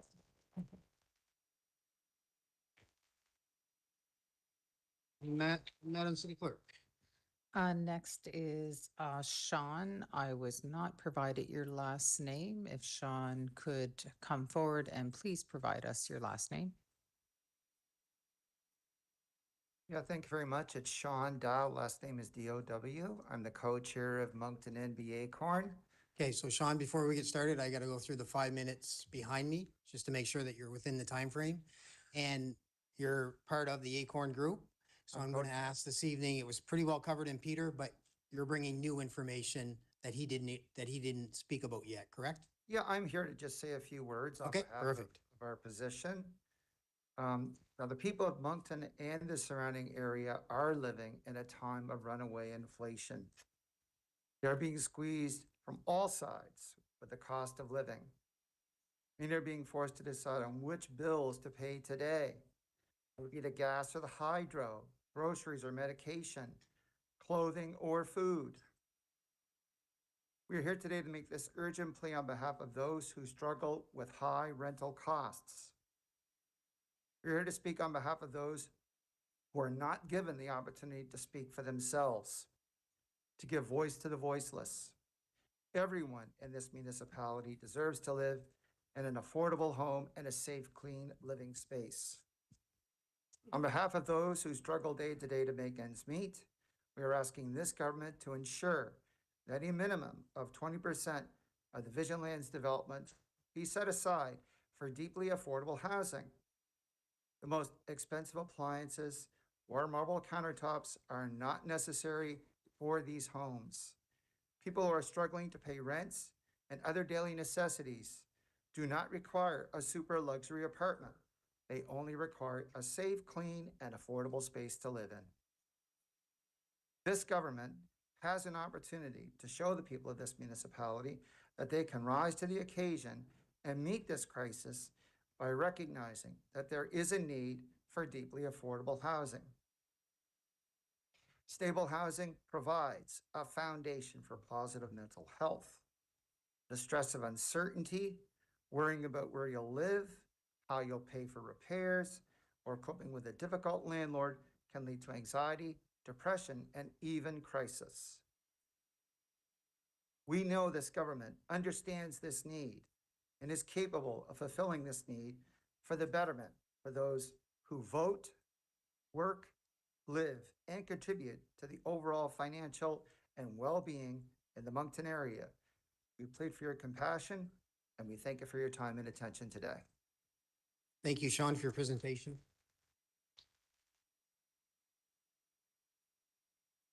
The final speaker is Carly DeWitt.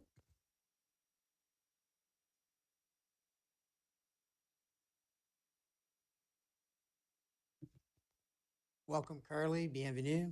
Thank you. So I'll go through my speech of 5 minutes behind me, of course. And you are part of the Acorn Group as well? Yes. Okay, perfect. So away you go.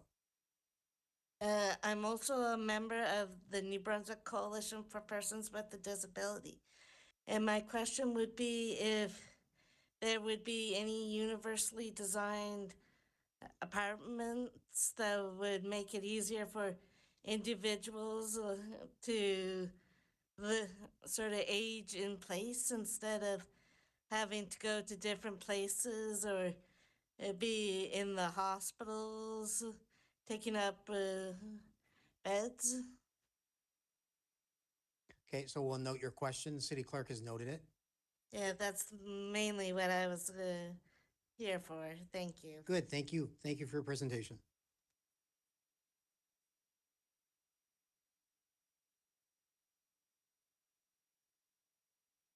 Okay, so those are those in favor or proponents or neutral. I'm going to ask city staff if they have any administration, if you have a chance to speak, or if you have any answers for the questions that you've heard this evening.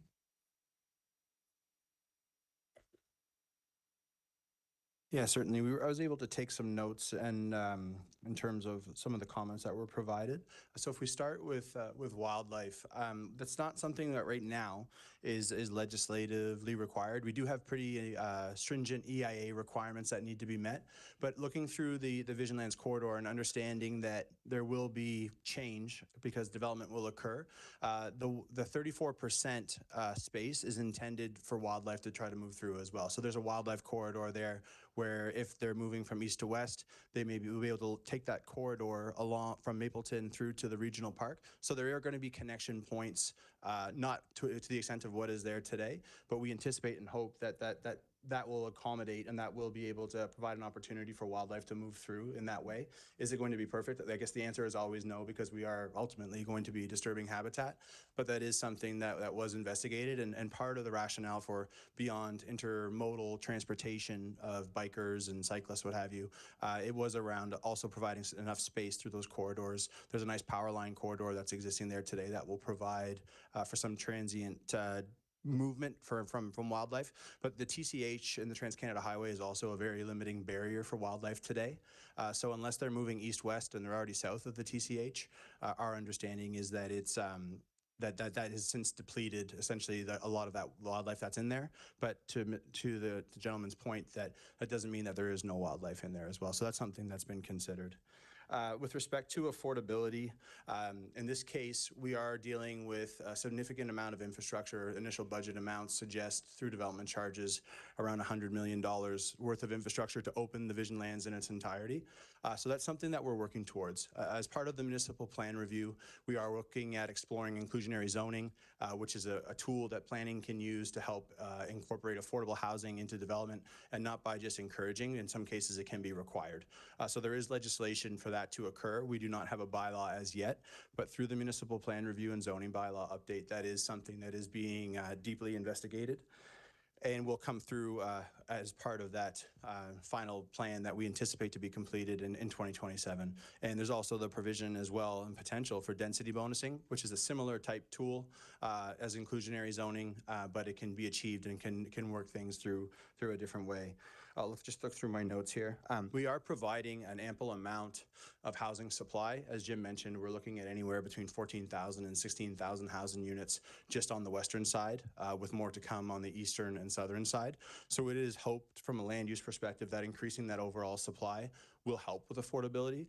Historically, planning was not necessarily been involved in setting rental rates and dealing with deeply affordable type housing. It has become a problem quite rapidly with respect to the municipality. As mentioned here, things have gone incredibly expensive in the last 4 or 5 years, but it is something that is being explored deeply through the plan review. And it's something that is often brought up through our municipal plan review committee on how can the city work to enable more housing, especially at that deeply affordable rate. There has been good news as well through Build Canada Homes. We were able to attend the announcement through the federal and provincial government that a target of 1,200 housing units has been identified in New Brunswick to be built through partnership with the federal government, the provincial government, and municipalities. And we anticipate that Moncton will have a number of applications to go forward through its nonprofit partners. So we're looking at around 1,200 housing units, again, through the province with shovel-ready projects, and the city is aware of several. And that money is allocated only for nonprofits as well. So it's not a silver bullet, but it's certainly a step in the right direction in terms of increasing that much needed housing supply. There would be challenges in terms of imposing a 20% affordability rate as these Vision Lands and the majority of the lands, especially the ones being rezoned for development, are privately owned. So there is that challenge there as well. So if we're able to work through our tools and we're able to, through the plan review policy direction, to start to say that if housing affordability is going to be a core component of the new municipal plan, we need to look at what tools are available and how we can effectively deliver on that. And that's something that, I guess, as we mentioned, is ongoing. we also have come forward in recent months with a surplus land for affordable housing. So that's the city's way of being able to contribute land that it owns that could be used for affordable housing. And those affordable housing properties would only be available to nonprofits who have a mandate to apply. So the work is being done, appreciating that we do need more affordable housing, and I don't think that's going to slow down anytime soon. But there are a lot of things that are being worked on outside of this Vision Land secondary plan, and it may be that when shovels hit the ground in the Vision Lands that we do have a inclusionary zoning or a density bonusing requirement, but the time will tell through that once we get through our wider municipal plan review that will set the policy and the direction ultimately for where we're going. I think that was it in terms of what I was able to jot down, but I'd be happy to take any further questions of council or for whoever may have any additional questions on the project. Oh, universal design. Yeah, sorry about that. So universal design is actually a core requirement of the building code. So there are, for every, I believe it's every 20 units, there is a barrier, or sorry, at 5 units, there is a barrier-free requirement in terms of what's being developed. So if you're building a 5 unit, one of those 5 units has to be barrier-free. And then there is a code ratio that requires for however many units you build. I believe it's after every 20. So effectively every 20 units requires 1 barrier-free unit in a development. So that is a requirement of the National Building Code and something that those developers must provide. Yeah. Good, thank you, Josh. No trouble. Okay, so according to, again, the guidelines for the public hearing, I'll ask for any objectors to tonight's presentation or the project to come forward.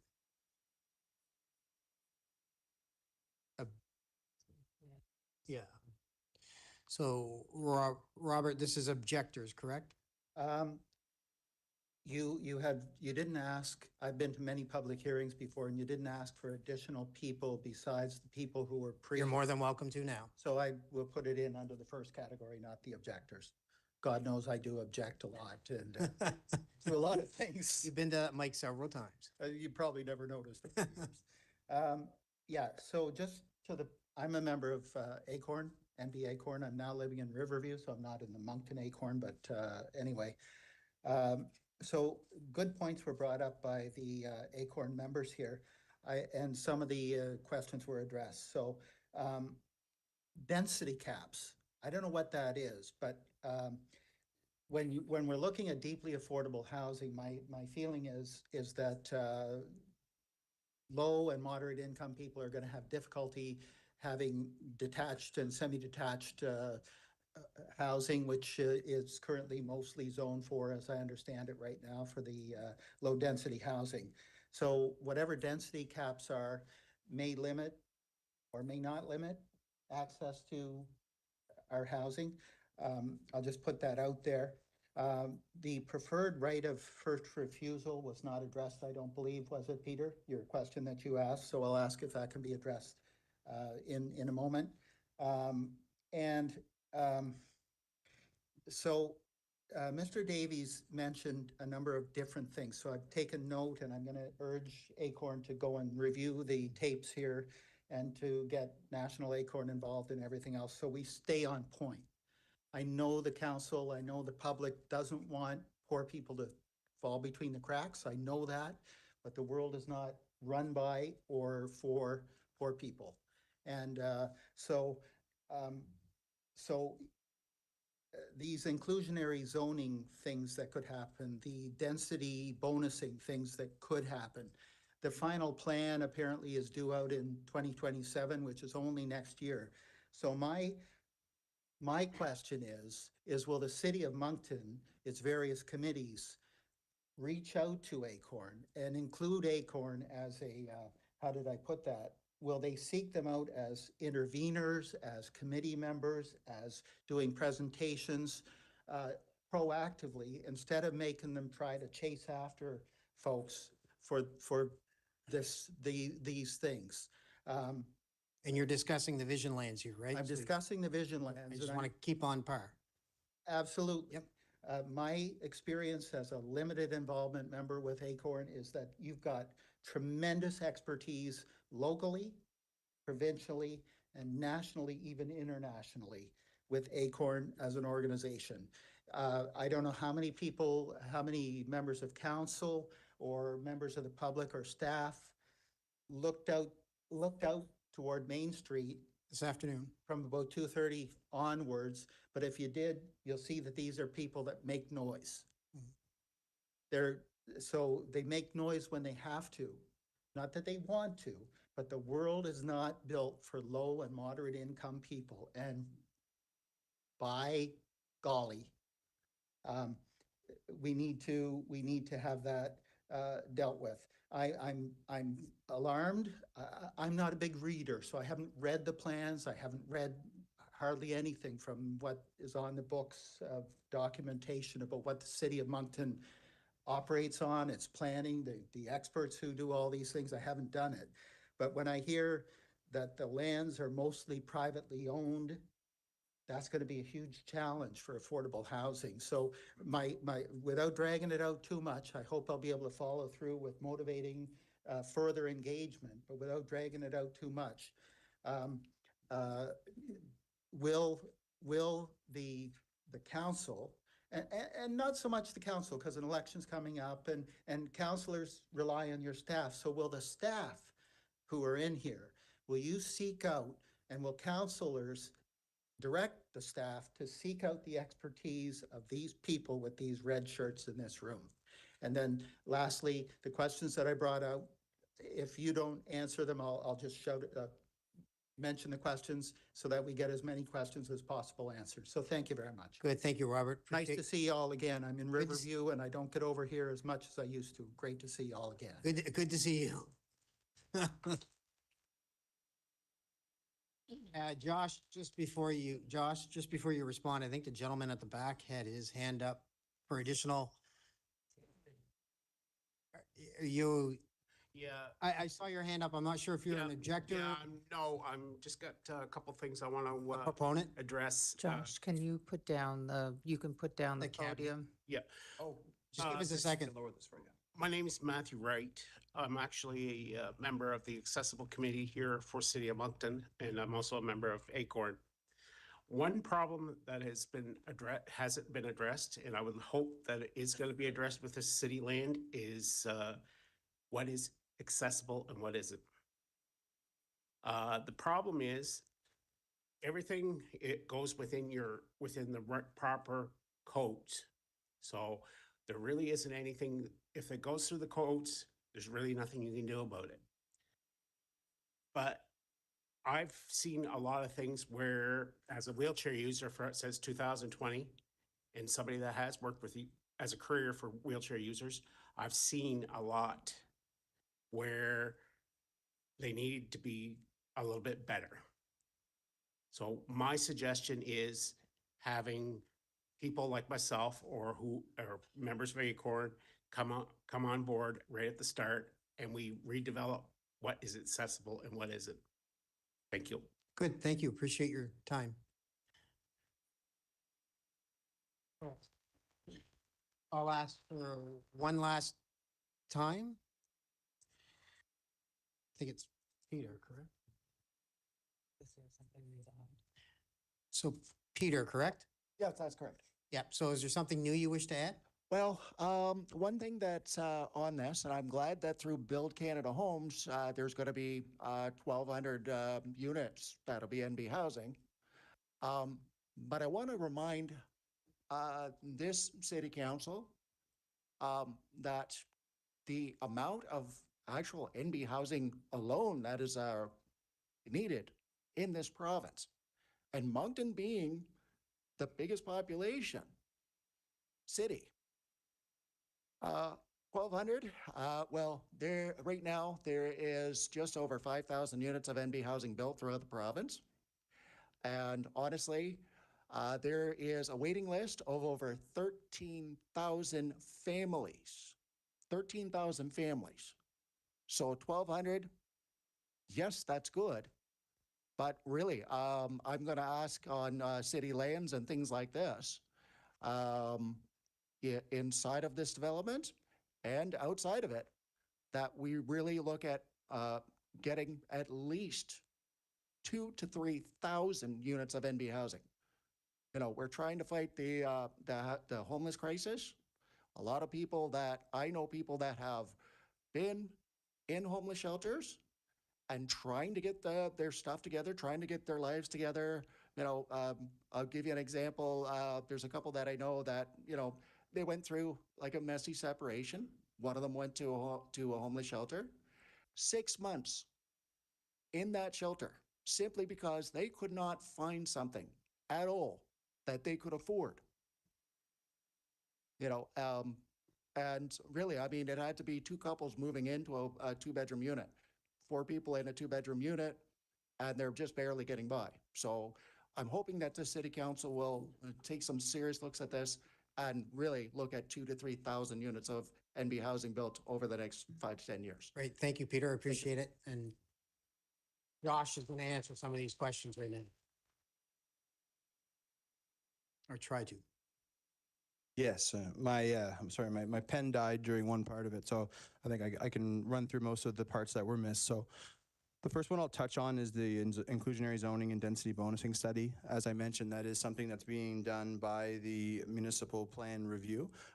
That document, once it's completed, will be public. And if there is anything from Acorn in terms of expertise and documentation that is available to be shared, we'd be more than willing to take it on and share it with our consultants. That's part of the process and making sure that we're being as informed as possible with the conditions and I guess in terms of the situation that we find ourselves in. So that would be no issue if that documentation is readily available. And that study is underway and being looked at as we speak. With respect to the first right of refusal, it may be a better question for legal. However, my understanding is that it might not be, it's not necessarily always feasible to incorporate a first right of refusal for lands that come into sale or for the city to be acquired. And that's why looking through potential avenues of how the city can participate, we're looking more in terms of programs, what's available provincially and federally to try to, I guess, address that housing gap. Because again, private land, unfortunately, is private land, and there's not much that the city can do. Because if there's a first right of refusal, that would mean that there would have to be an agreement between the private landowner and the city, which may not be to the appetite of the private landowner. With respect to accessibility, it's always something we're working on, and it's great that we do have an accessibility committee here at the city. Always something that we can look at, and from a policy perspective, making sure that we're hitting those marks and working with that committee on relevant policy in the municipal plan is certainly something that will be brought forward once draft documents and initial policy direction is set. With respect to the Build Canada Homes and the 1,200 housing units, those aren't intended to be New Brunswick housing units. They're going to be for nonprofits. So it may not be nonprofits that have separate mandates. There will be funding from the province through that group. However, the various nonprofits that exist within the city today, they will be the ones as the proponents with that funding. So they all have different housing mandates and different groups that they work with, which will hopefully provide that diversity of supply. But point taken in terms of the gap.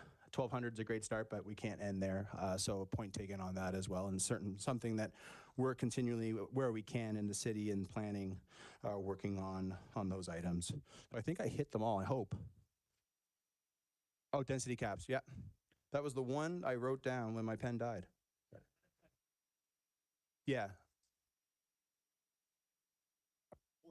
Sure. The density caps are largely designed around infrastructure. So when we design a neighborhood such as the Vision Lands, there's a lot of engineering and a lot of density assumptions that are applied to what are we going to need for the wastewater?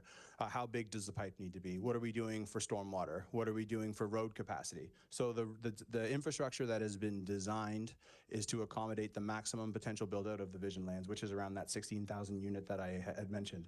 So as this area develops, we'll be looking to make sure that the infrastructure that is put in the ground can accommodate it, and that is the reason for the cap.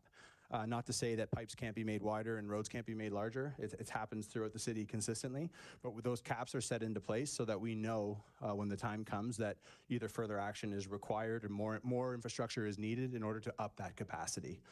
But as we mentioned, the preferred model is the highest density model. So it wasn't like we went for 12,000 units knowing we could accommodate 16.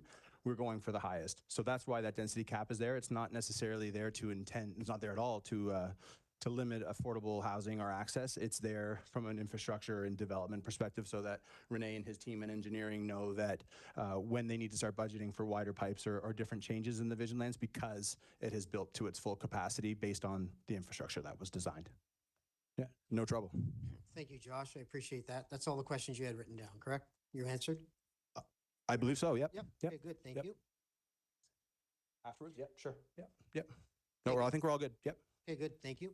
So again, according to the guidelines of the public hearing, I'll now move on to objectors to this rezoning, if there are any.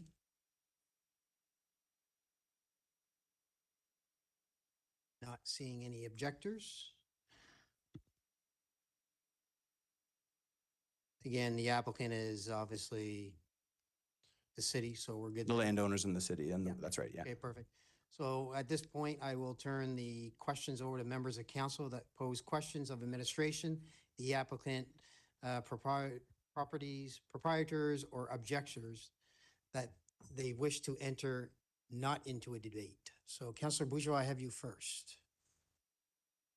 Do we proceed with the motion first or question? No, not at this point. Questions to staff members at this point. Thank you. Merci, Josh, and everybody for participating in this process. I have 4 questions, and it touches on a lot of the topics that have been brought forward, but it probably on a different angle. Mr. Sullivan, I will not dare speak for the animals, but I will speak for my grandchildren and their grandchildren. Because when the idea of a park was brought forward, and having your experience, you know that the land for public purpose usually is 10%, as has been mentioned before, but, and I don't want to take credit, I share credit with all of council on this because they were on board from the get-go. But when I brought it up, the intention was to take as much land as we could beyond the 10% so we could keep it as much as possible as a nature park. Knowing that we have almost no discretionary power to prohibit development.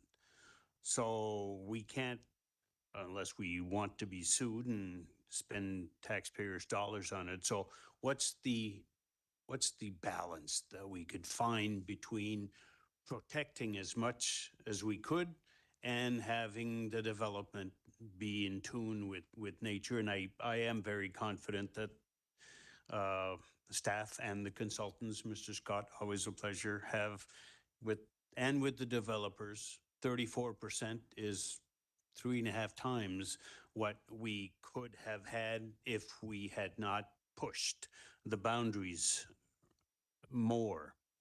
So I extend my thanks to council who has been supportive of this initiative since 2021. Thank you for the explanation of why it took 20 years. This is a very atypical, extraordinary type of development.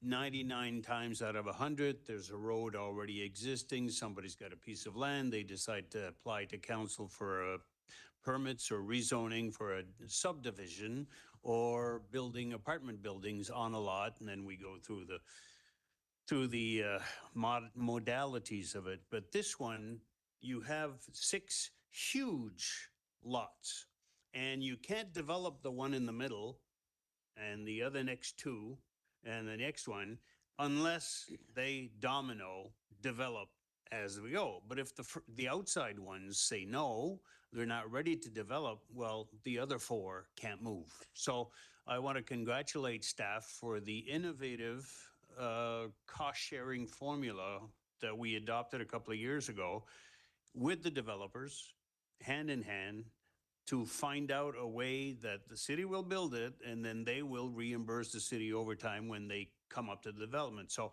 at least it'll be built and the middle pieces, middle lots, will be able to develop first if that happens to be the case. So I want to thank you. Now, looking back at the last 20 years, I was elected in 2008, so it's only 18 for me, but I want to, do you have a picture of what will happen over the next 20 years? Because I anticipate that it'll take 20 years, if not more, to develop this. So there are things like building the road that we have to, that's one of the first major things to do. Then the developers, the owners of the lots will say, all right, we want to develop this kind of housing and commercial development and everything else. But specifically, when will the public, because now we have this zoning, if we approve it, we've designed this 34% of the acreage will be park, means it owns, the city owns it, council will manage it on behalf of the residents.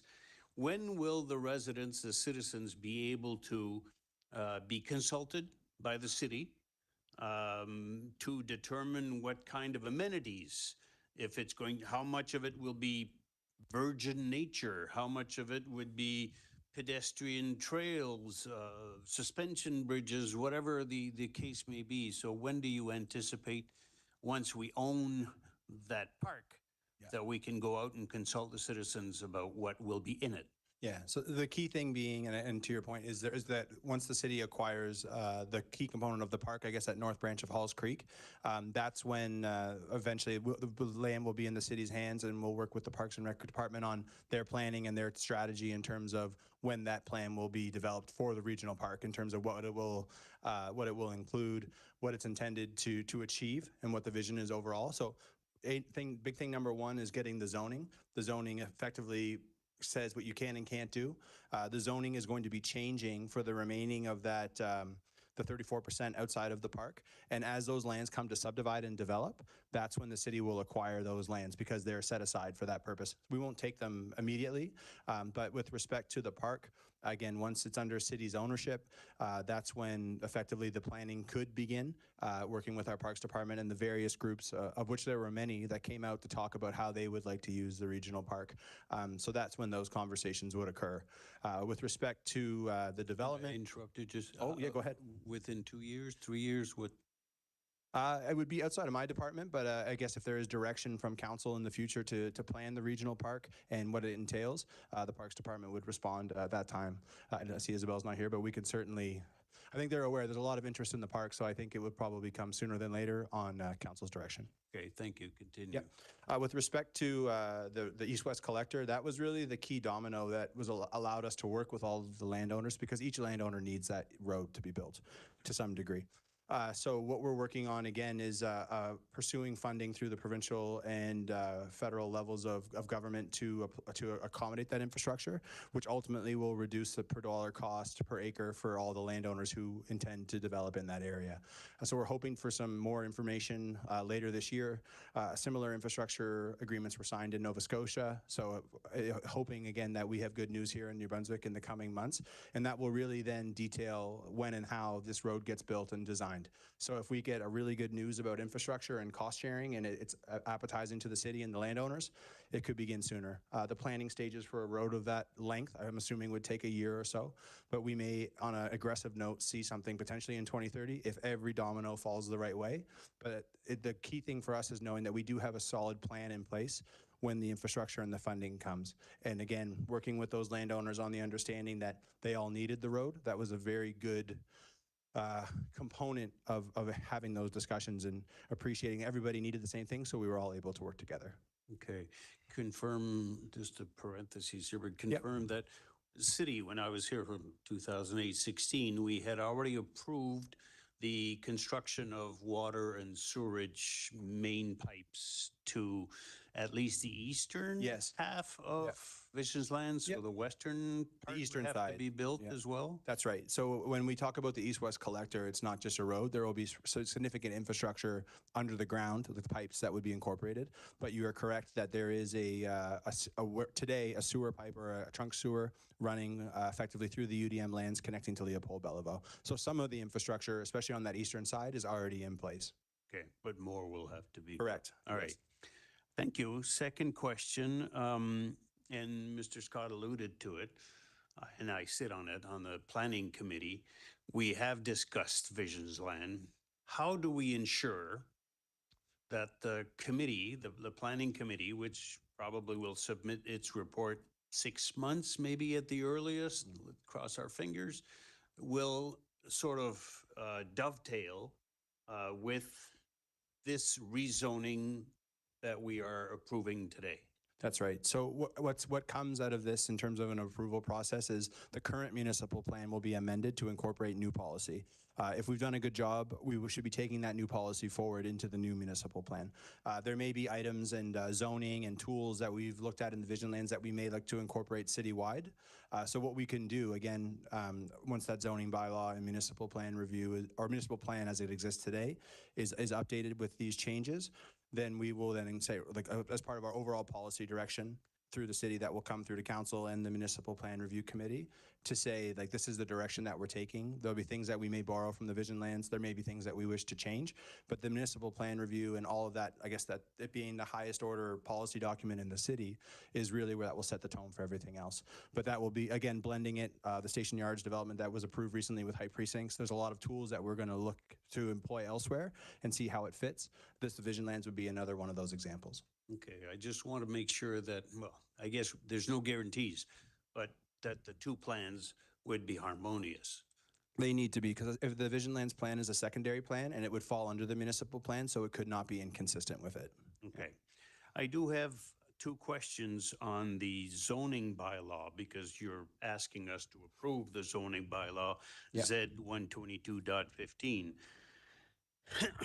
I'm very disappointed at the, I guess, we could have been more robust in our policy, but the second modification that you are proposing to the bylaw, it says on page 57, after policy P15, add the following new policy. You call it P16, and it says the city shall explore opportunities for a new regional park in the Vision Lands West area as outlined in the Moncton Visions Lands secondary plan. Why not the city shall establish a new regional park? Blah, blah, blah. Yeah, Why explore the possibilities or the opportunities? Yeah, when the document was originally drafted and it had gone through kind of its legal translation and I guess the process of administration, we were not at the point where the city was in a position to acquire the park, and that park is still in the process of being acquired. So right now, again, like if anything, I would say that P16, the policy that you just referred to, will be job done in the coming weeks. So we won't need to worry about what it says, because the park will be under city ownership. So effectively, we would have completed it, but at the time of the drafting of those policies, we didn't have council direction at that time to acquire. So now we are actually in a much stronger position where effectively the work is already done. So are we going to remove that, or should we modify it to say the city shall establish a regional park? I would suggest that through the plan review, it would be okay to have it in now, knowing that we're much further ahead than what the policy would have suggested, with the plan being, or the park being in the process of being acquired, and that we would then amend and change through the new municipal plan that's going to be coming forward. I don't think that the way that this is worded limits us in any way.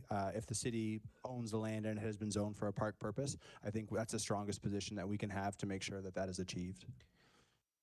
I admire your confidence, but that's not my style. I would rather say the city shall establish, because that's what we're doing. Yep, I agree. Yeah, Okay. yeah. All right. I guess what I'm saying is that from my perspective, I don't think it has as much risk, because the city will be acquiring that piece of property. But to your point, if it's council's direction to change and flip through a few words and make it a bit more solid, no opposition on my end. Yeah, either if I'm not making the motion, I will make an amendment, so we'll see. Yep. My second question is, we have, and it's related to a lot of the discussions that the Acorn Group brought up.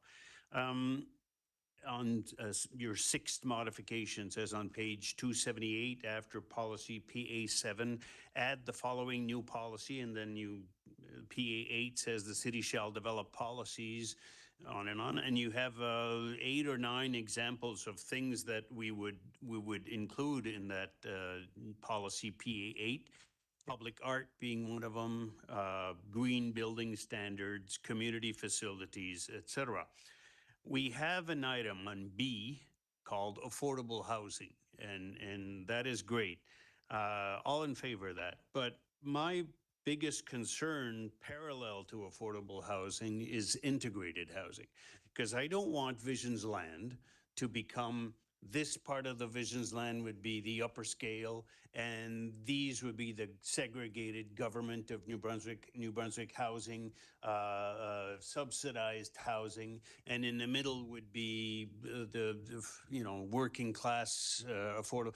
So can we add, in addition to affordable housing, something like integrated housing? Yeah, what that is aiming to achieve, and I've touched on it a couple of times, is that inclusionary zoning or density bonusing type tool. A lot of those things that you see nationwide are those categories A through H in terms of what municipalities elsewhere in Canada collect on.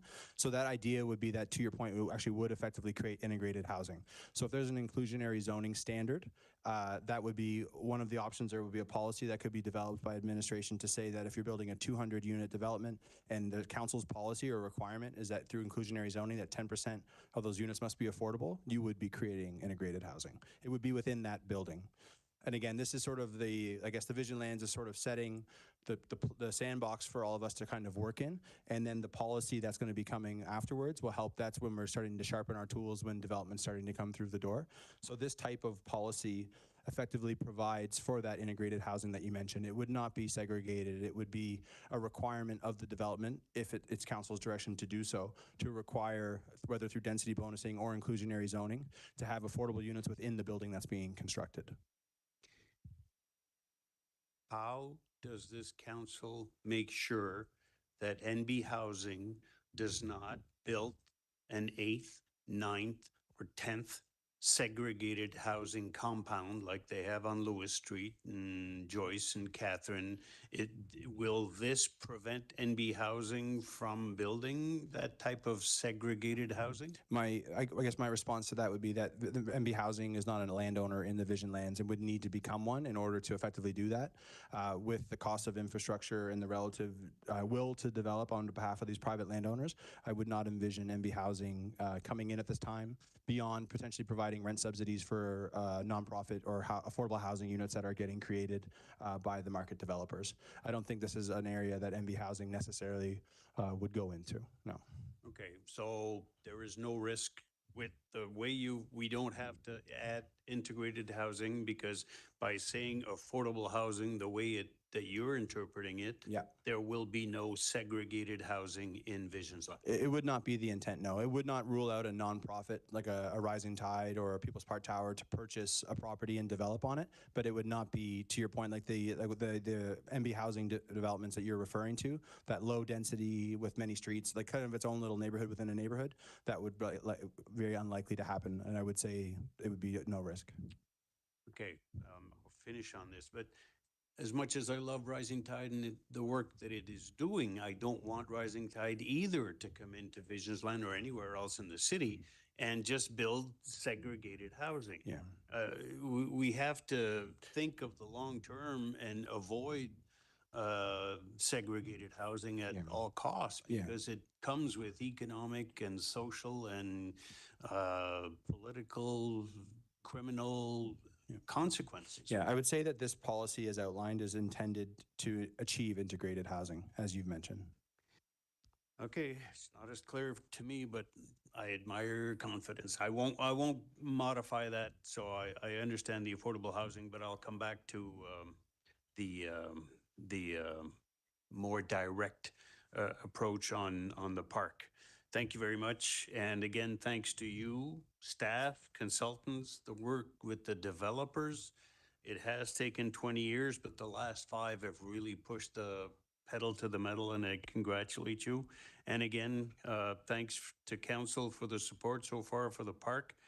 We will all be gone in 100 years when a lot of Monctonian citizens, our great-great-great-grandchildren would say, that was a great idea to have that park there. Merci, Monsieur le Maire Adjoint. Thank you, Councillor Bourgeois. Councillor Butler. Thank you, Your Worship. presentation, also to Jim and Acorn, and also to Mr. Sullivan. All great points. I'll piggyback after a few of the questions that Councillor Bourgeois had that I had marked down. But one of the things that I never see in this plan, and I guess it's, we talk about the trunk system going in, it's going to be paid for, but you know, that trunk goes both ways.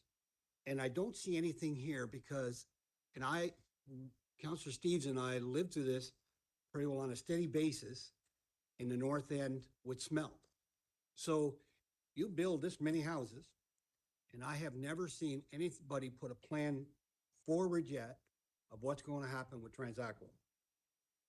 We got a 30-story building down here in the East Main's going to be built. There's more, you know, you don't want to put any mud on this beautiful picture, but you know, every time there's a flush, got to go someplace. Yeah. And where's it going? It's going to Transaqua. It's got to go someplace. And we have never made any plans in all of our planning for this new, and you know, I agree with it. It's beautiful and it's going to be great. But at the same time, we have to think of the most important parts. Do we have to build the dam bigger? Do we have to have more water sources? You know, where's this water going to come from? Are we going to build on the McLaughlin Dam? Are we going to do something there? Like, there's so many things that, you know, pictures are great. Looking at houses is great. And maybe Rennie can answer a few of these questions. But I will say this, if we're putting any more flushes into this city, we got to figure out what we're going to do with the solid waste. We have to. And it seems like nobody has that answer yet. Transaqua, you know, I'm tired arguing with them. They're even, you know, talking about maybe extending what they have now. So, you know, we as a city council, we love all these big pictures and we love all these big stories, and they're great. They are great. And in 20 or 25 years, this is built up, that'll be great for the city. My grandchildren will probably have children and then grandchildren. But I guess what I'm trying to say is somebody's got to give me an answer here of where we're going with water and sewage for this whole deal. Rennie, can you please? Thank you, Councillor Butler, and thanks for bringing up an important part and the backbone of every development, which is our services, namely water and sewer. So on the water side, the engineering department is currently working with a consultant on updating its water master plan. It's an outdated master plan that really needs to, you know, some new figures. And obviously with every master plan, we're looking at the undeveloped areas, and obviously the Visions Land is part of this. And so we're looking at, you know, questions like, do we have enough water? Do we need, you know, the current infrastructure that we have for water? Is it enough for current, but also our future needs? So that study, I think, will probably, you know, within, let's say, give us another 6 months, we're probably looking at some results and a report to bring to council. On the sanitary sewer side, the city's working with Transaqua. We have let's say, a regional force, if you wish, that we meet on quarterly. And Transaqua completed basically also a master plan. We'll call it another master plan, looking at, again, growth in the city. Where are we looking at, you know, growing, and what is the impact on our infrastructure? And obviously the Visions Land and the projections that we're seeing that were presented today by Josh are part of that master plan. So maybe on that would be a touch base with council. I did present, or CBCL and myself presented to council probably a year or so ago. And if you recall, we were talking about smart sewers, and smart sewer is all about putting some measurements in the ground so we can see where the sewer is going, and try to basically work with what we have. Maybe we don't need another pumping station. Maybe we don't need another storage station. Maybe we need just to play with what we have and storage in the pipe.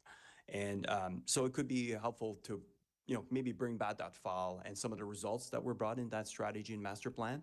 But again, there's definitely some master planning happening, kind of looking at some growth scenarios, and definitely the Visions Land is part of that because it was envisioned. I think just to tag on to that, you know, it's sometimes we start to build and we have all these plans, but the water and sewerage is the very important part, just like you said. And here we are now, we haven't got the study ahead of us. It's kind of like the cart before the horse. Like we're accepting this as a build out, but we really don't know, regards to our water and our sewerage. And, you would think that, that these plans would come together, well, hopefully before anything is built over there in the Vision Lands, that we kind of know where it's going to happen. With Transaqua, let's face it, the North End has had enough. So we have to figure out another plan. It can't be the same plan as what they have now.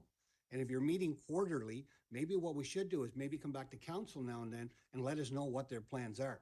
See, when we go to Tri-Community, just so people know, we go to Tri-Community, you can't say anything that is in there because it's all private.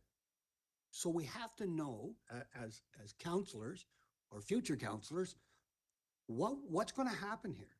Is Dieppe going to take some? Is Riverview going to take some? Or is it all going to be dumped back onto Moncton again? So I think that we need to have a better update system on what's happening with water and sewerage going forward. That's all I'm asking. So. Yep, and just to clarify, the strategy that was brought forward by Transaqua, and I'm not talking about the smell issue right here. Well, I am.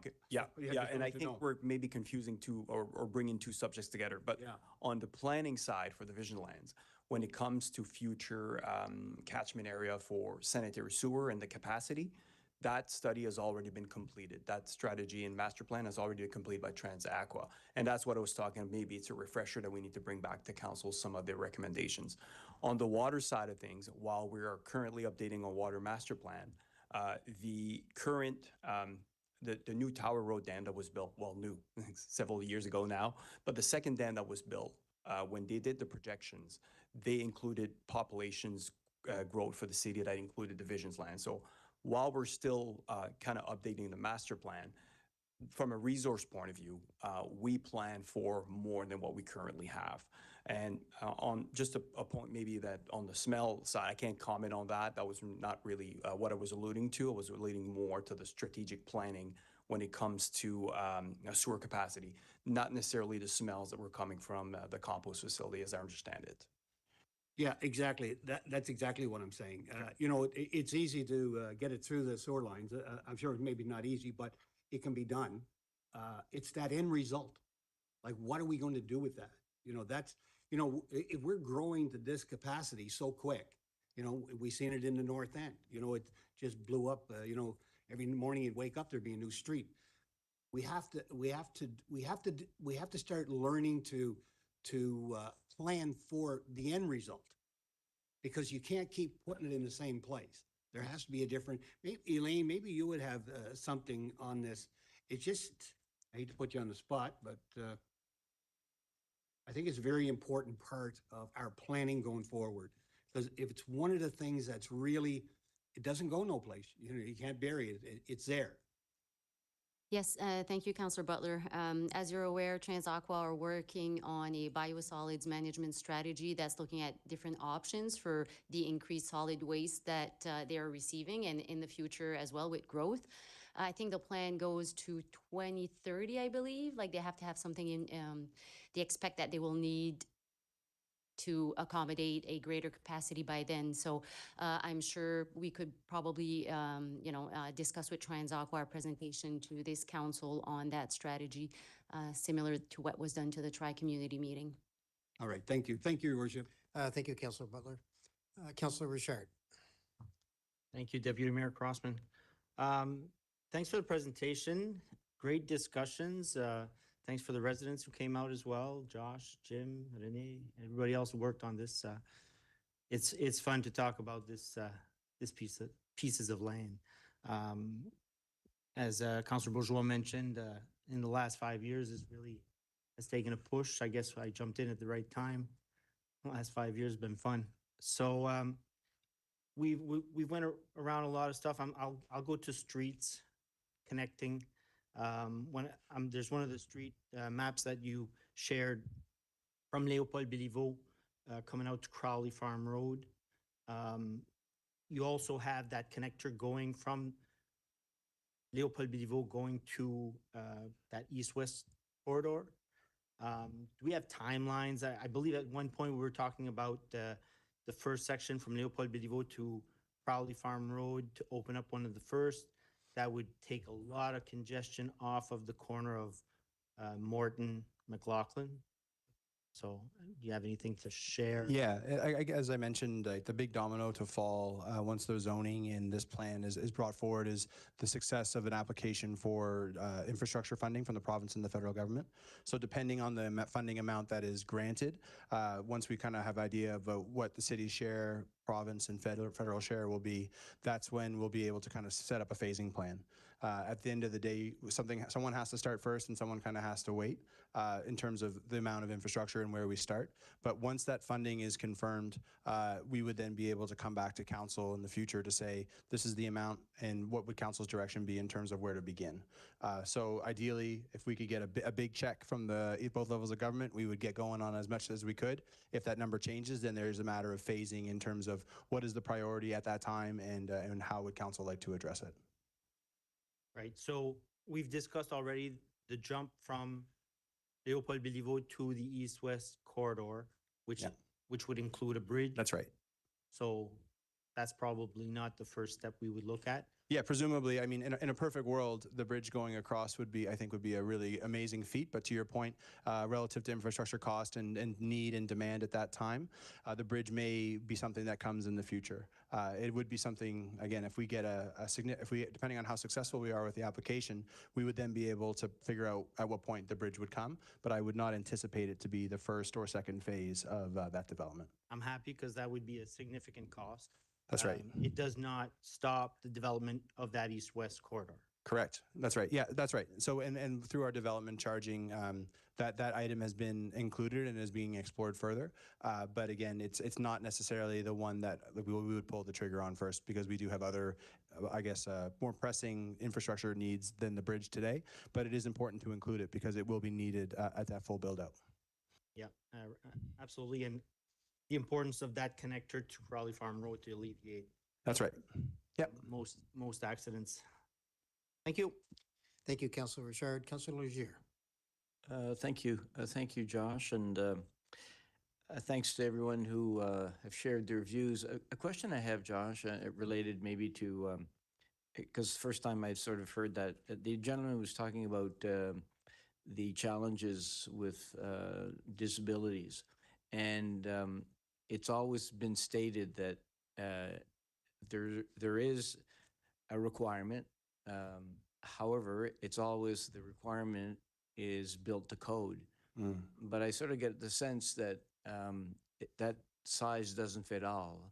And it would be nice to perhaps for urban planning or for building inspection to have that face-to-face contact with someone who actually knows what it is and is living it. So I think it's really important. And it's the first time because, it's built to code. So I guess for someone else, for all of us, we don't see that reality. That's right. And I think what's moved, and again, and building inspection and permits on that side are not my forte, but they are moving more from a barrier-free perspective to a universal design. And my understanding is that a universal design requirement triggers or hits more of the better for all type people that would be using those type of units.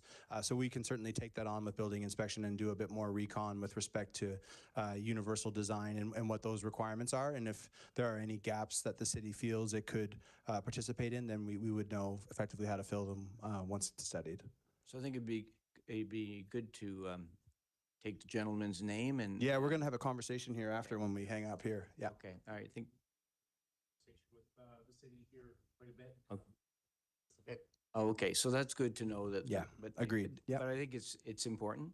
The other, when I like the plan, I like the way the vision lands are laid out, and I will say it.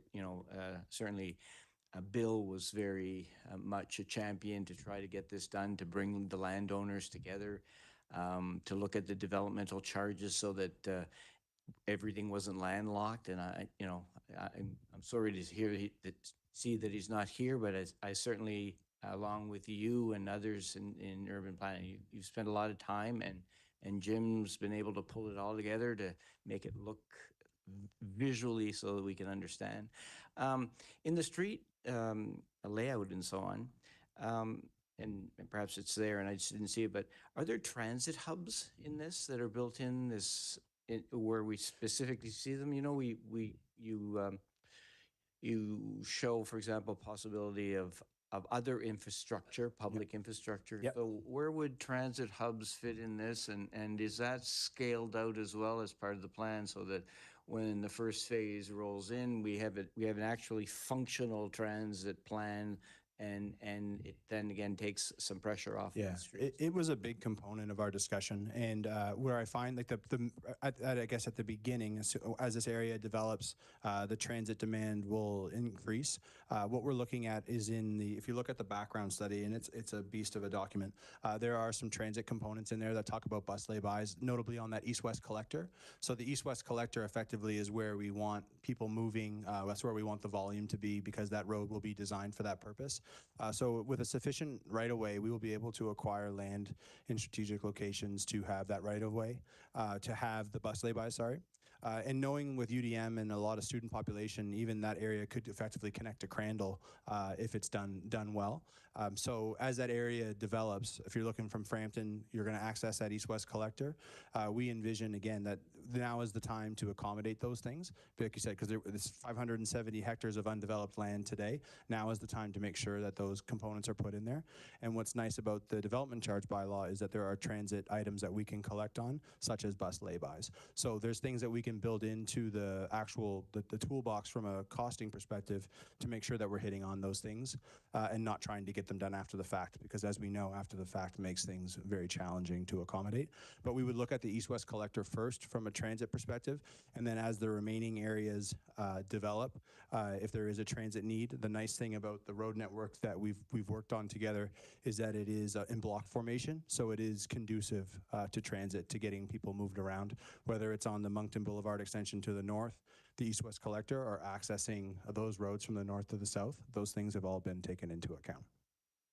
I certainly think, thank you. I certainly think as well, though, that I mean, this is the first step of the Vision Lands development, but we really need to begin to focus on cooperative housing, on, as Councillor Bourgeois pointed out, integrated housing. They've done it, in Ontario extensively, and they've done a very good job. I always use the example of when you fly with Air Canada, and you don't know what your neighbor has paid for the same ticket, for the same flight, right? That's right. And so I think that is what we need to really take a look at and create a society where we at different income levels, because we are losing that middle class, and that's really important. And so hopefully, and I think in the future, that has to be part of our policy. And perhaps as a city, we're serious about it. We need to create other incentives and ways for that to happen, and encourage other levels of government to participate. It was interesting when Michael, you were talking about habitat and so on, and it's something that never really struck me in all of the years I've been on council. We always talk about wetlands and we talk about the assessment and so on, but we never really speak about the animals and the other than the vegetation. We really never discuss that. It would be worth, though, taking a look at, there's no doubt this is a large project, and we have managed to acquire a lot more lands for public purpose than we need. But it would be very interesting to do an assessment before that's developed, to see what that environment looks like. And there may be things that have to be addressed that we have missed, because, as you said, animals don't have voices. So in any event, I'd like to put that out there, because I think it's important, and it should probably become as important as the wetland review. So I'll just put that out, and perhaps those are discussions that can be had later. But certainly, thank you for bringing that forward. It's allows us now to reflect on that. So thank you. Merci. Thank you, Councilor Legier. Josh, seeing no other questions, I do have a few questions or comments for you.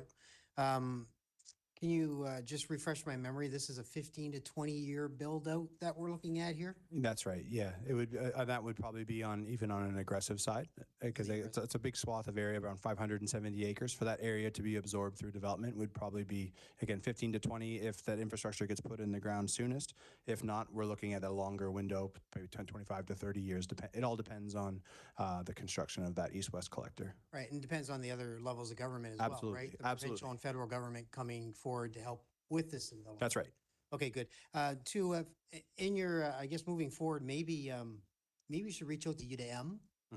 I met with the president last week, and apparently they have quite the AI system that can track animals' movements. They can track, and they can even show you what a build-out would look like and what the impact would be on not only that area or that community, but on the infrastructure in the area, the animals in the area, traffic flow as it flows throughout, in and out of that area as well throughout the city. So this is something that came up in the conversations that I had with the president last week. I thought it was really interesting software. Dassault Systems. Yeah. I've been involved with the city project on that one. They are doing a wildlife corridor with Plan 360 in the Service Commission. Okay, So, great. yeah, so I'm very familiar with the Dassault group. Yeah. Okay, good. That was the Yeah. only comments and questions I had Great. for you, so I appreciate that. Thank you. Thank you. So seeing no other questions from council, I will ask if there's anyone else that has new information who wishes to speak on the agenda item. All right, not seeing any. I will now declare the public hearing closed. At this point, I will ask for a motion from council.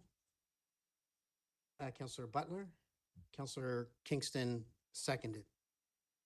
At this point, we can have a council discussion on the motion, so be it, if it's needed. Councillor Bourgeois. Yeah. Oh, sorry, give me a sec. Yeah, you're good. Pardon? You're good. Yep. I can either suggest it for the mover and seconder, or I can make an amendment, but as alluded to earlier, the bylaw Z 122.15, the second bullet, I would modify the modification proposed by staff to read as follows. P16, the city shall establish a new regional park in the Visions Lands West area as outlined in the Moncton Vision Lands secondary plan. Okay, we'll let our city clerk get that on record. So that's an amendment, Councillor? So I need a seconder for the amendment, correct? So I'm looking for a seconder for the amendment. Councillor Legier seconds it.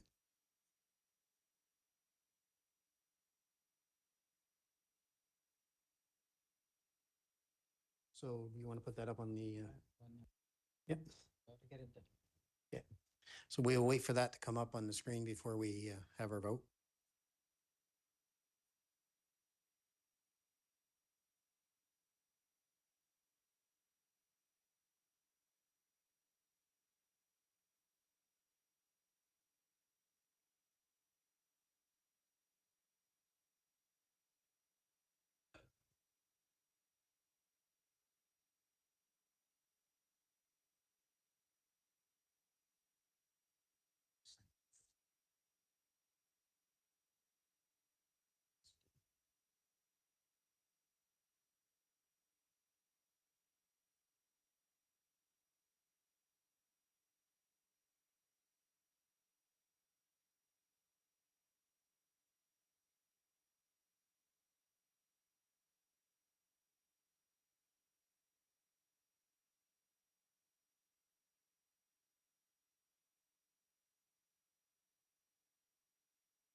establish, and that's okay. I think we mean the same thing. You okay with, Daniel, Councilor Bourgeois, you're okay with that? Yes, I Councilor think Baker? it's understood. Okay. Oh, so she's changed it. Okay. Yes. You're okay with that?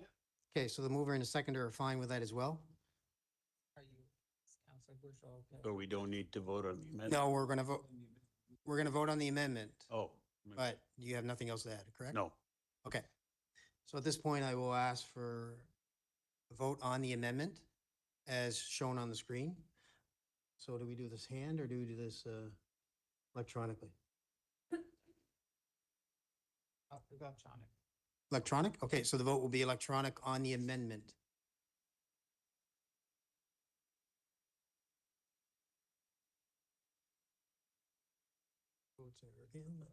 Amendment passes unanimously. So at this point, I will ask for a motion, or sorry, we already have a mover and seconder, so I'll ask for the vote on the original motion with the amendment. This will be electronic as well. And it is up.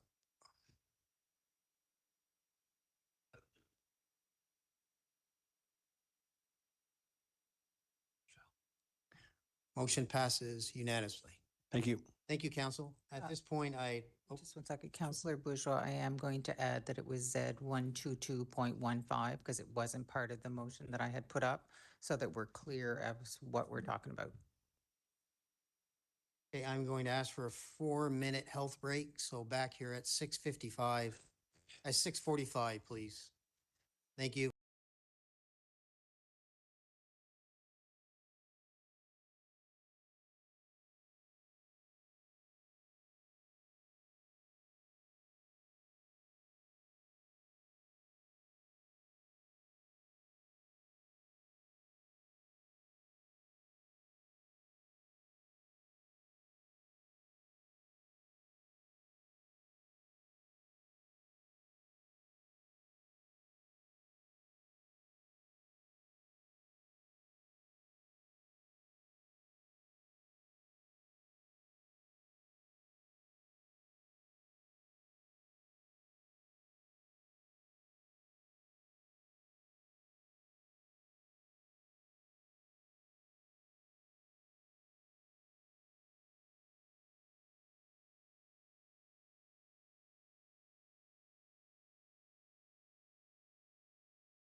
So Sarah, you'll walk us through this because it's been a while that we've had a postponement.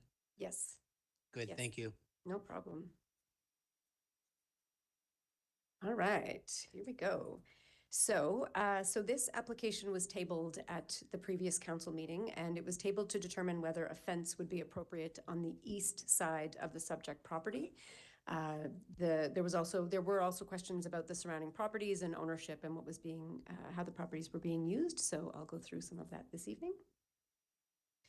So as the formal recommendation for the public hearing is required to come from the Planning Advisory Committee, the recommendation to council remains as it was originally, as the PAC did not recommend adding the fence. It was discussed at the council meeting, but it wasn't a recommendation of the PAC. So the recommendation does remain as it was. However, if council does feel that a fence is desirable on that eastern side of the property, which I will show in a moment, then an alternate recommendation, alternative number 1, has been provided that does require a 2-meter tall opaque fence along the eastern side of the property.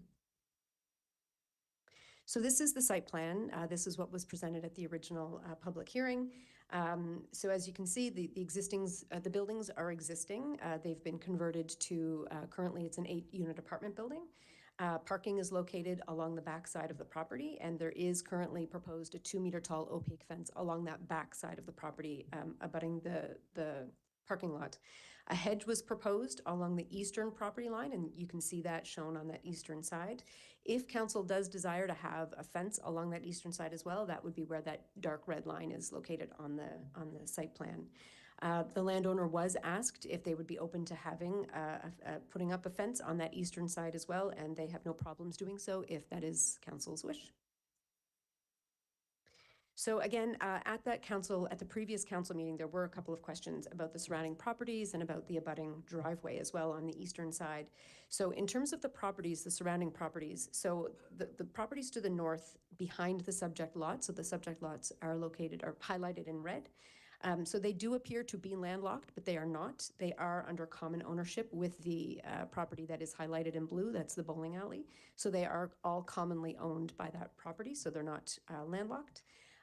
There were also some questions about there's a driveway on the eastern side of the lot. So that is not a public street. It's not a private street. It is a driveway. It is part of the property next door, and it's currently zoned suburban commercial. So the city does not maintain it as a road in any way. And the city, the city doesn't maintain it. It's not, it's private property. And again, the last question, I believe, was about property ownership. And so the different highlighted colors here show the property ownership. So as I mentioned, the properties that are highlighted in blue, they are owned by the bowling alley, I guess, the owner of Fairlanes and the Commercial Plaza. And the properties that are highlighted in yellow, those ones are owned by the McDonald's. And so as previously noted, should council decide that they do wish to see a fence, a 2-meter tall opaque fence along the eastern side of the subject properties, that alternate recommendation has been provided for that. Great, Sarah, thank you for your presentation. And again, staying with the guidelines for a public hearing, we are at spot number 8 at this, or 9 at this point. Members of council can pose questions to administration at this point with regards to this project. Yes.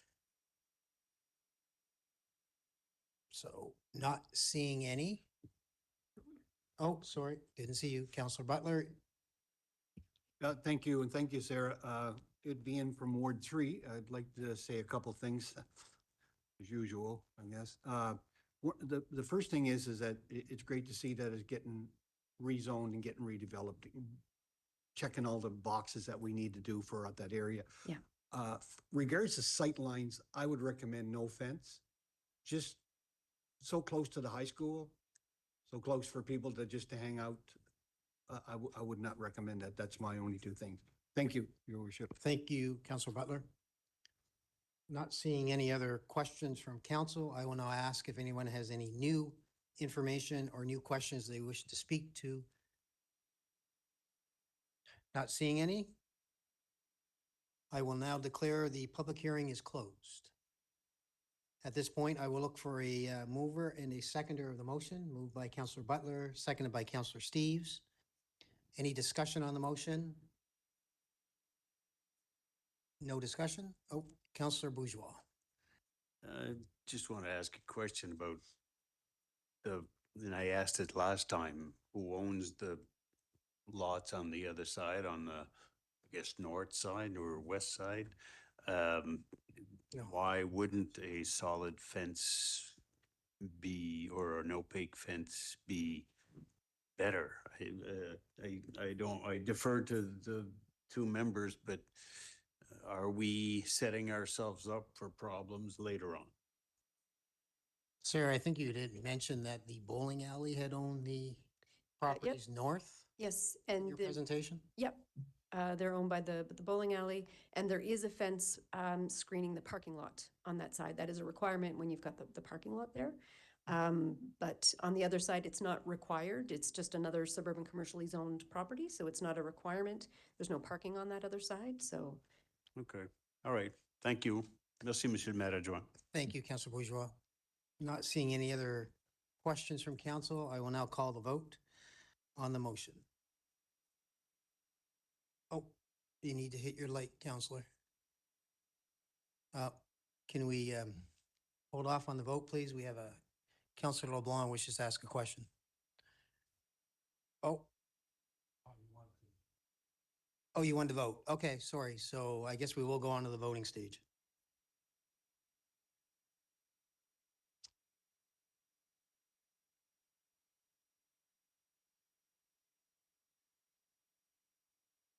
Motion passes. Thank you, Sarah. Thank you. Just to be clear, is that to vote with the with the fence or no fence? Okay. The motion as read on record. Perfect. Thank you. Madam City Clerk. The next item is a subdivision of Riverbank residents, and I see Paul Edgar is here to give that presentation. Welcome, Paul. Nice to get out of the cushy chair and up to the mic, huh? Well, maybe. Good evening, members of council. Administrations have received an application for subdivision from 736212 NB Inc. The subject property is located in Ward 2 on the north side of Salisbury Road. The area shown in red is the current location of the site that we're looking at doing subdivision on tonight. It's approximately 530 meters from the Causeway Traffic Circle. Current zoning, of course, is suburban commercial. The purpose of the tentative plan is to create 2 lots for future development, land for public purposes, and a 5-meter public utility easement along the lands owned by the developer on Salisbury Road. As a condition of subdivision is normally why I'm here, 10% of the lands, excluding public streets, must be dedicated as land for public purposes. Or council may instead require cash in lieu equal to 8% of the market value of land excluding publicly owned streets again. Or a third option is council may agree to a combination of either. In this case, the developer is proposing to donate 2,457 square meters of land. Sorry, that is the actual true amount required, where he is proposing to donate 2,296 square meters of land. So a difference of 161 square meters. We determined to take the cash in lieu for that 161 square meters instead of taking the full in that area because design had already been done in the area. Planning and development staff in collaboration with Parks and Engineering reviewed the site to identify the optimum location and of sufficient size to actually help to get a future park area in this area. This will not only support the buildings going here, but any of the residents along either street and on the other side of the road as well. The Plan Advisory Committee recommends that Moncton City Council assent to the location of land for public purposes and require cash in lieu of land for public purposes in the amount of $201.69. Thank you. Thank you, Paul, for your presentation. So a recommendation to be moved and seconded. Would the ward councilors like to move it? Councilor Bourgeois, Councilor Legier. Okay. Questions on the motion, Councilor Bourgeois. Merci, Monsieur le Maire, Monsieur Edgar. So we have a new policy that gets rid of land for public purposes for affordable housing. You mentioned that this would be for park. I'm just curious as to, is this potential lot going to, could become a land for public purpose for affordable housing for down the road? Oh, I can't speak to that. I can definitely speak to the fact that the intent of our department at the time was to be, and for the Parks Department, was to actually have playground space, amenity space for the residents in the area, because the next one is quite a ways away. Yeah, So you no, want no, something like I that, have no so, problem with the, yeah. I'm just wondering, there will be another process if ever we do dispose of the LFPP that we are proving today, if ever it does become a request for affordable housing. Correct, and you as council would have to make that final decision whether to dispose of it. Thank you. Merci, Monsieur le maire adjoint. Thank you, Councillor Bourgeois. Councillor Legier. Yeah, just as a follow-up for that, I know that there's a dollar value because they're taking a little more than what we would have normally gotten. Yeah. So my question is, with what we have left, could you build on that? And would it be to our advantage if we had not given up that portion, and then that truly would allow us to use that to create some more affordable housing and so on. So no, it's only 61 square meters. So based upon the length, you're adding maybe 3 meters wide to that length, the depth of that LFPP that's going in there. So in the future, you could build something on there. No, because that you could not build anything there. On that 3 meters that you're asking about? No. Not easily. On what we have remaining, we could build something on there. Oh, for sure. Okay, and that extra 3 meters wouldn't make it a ton of difference in terms. It shouldn't. No, not Well, because it shouldn't, but shouldn't. But nothing saying it wouldn't either. So I can get confirmation that with the land that's left, if we chose as a council or future council chose to grant that land for affordable housing, that a building could be built on that based on the size of the property that remains. For sure. You've got 30 meters of frontage and quite a depth of land there, so you could easily get another one of those existing apartment buildings on that LFPP lot. Okay. So plenty of room for a building. Okay, perfect. All right, so thank you then. Yep. Thank you, Councillor Legier. Not seeing any other questions, I will call for the vote.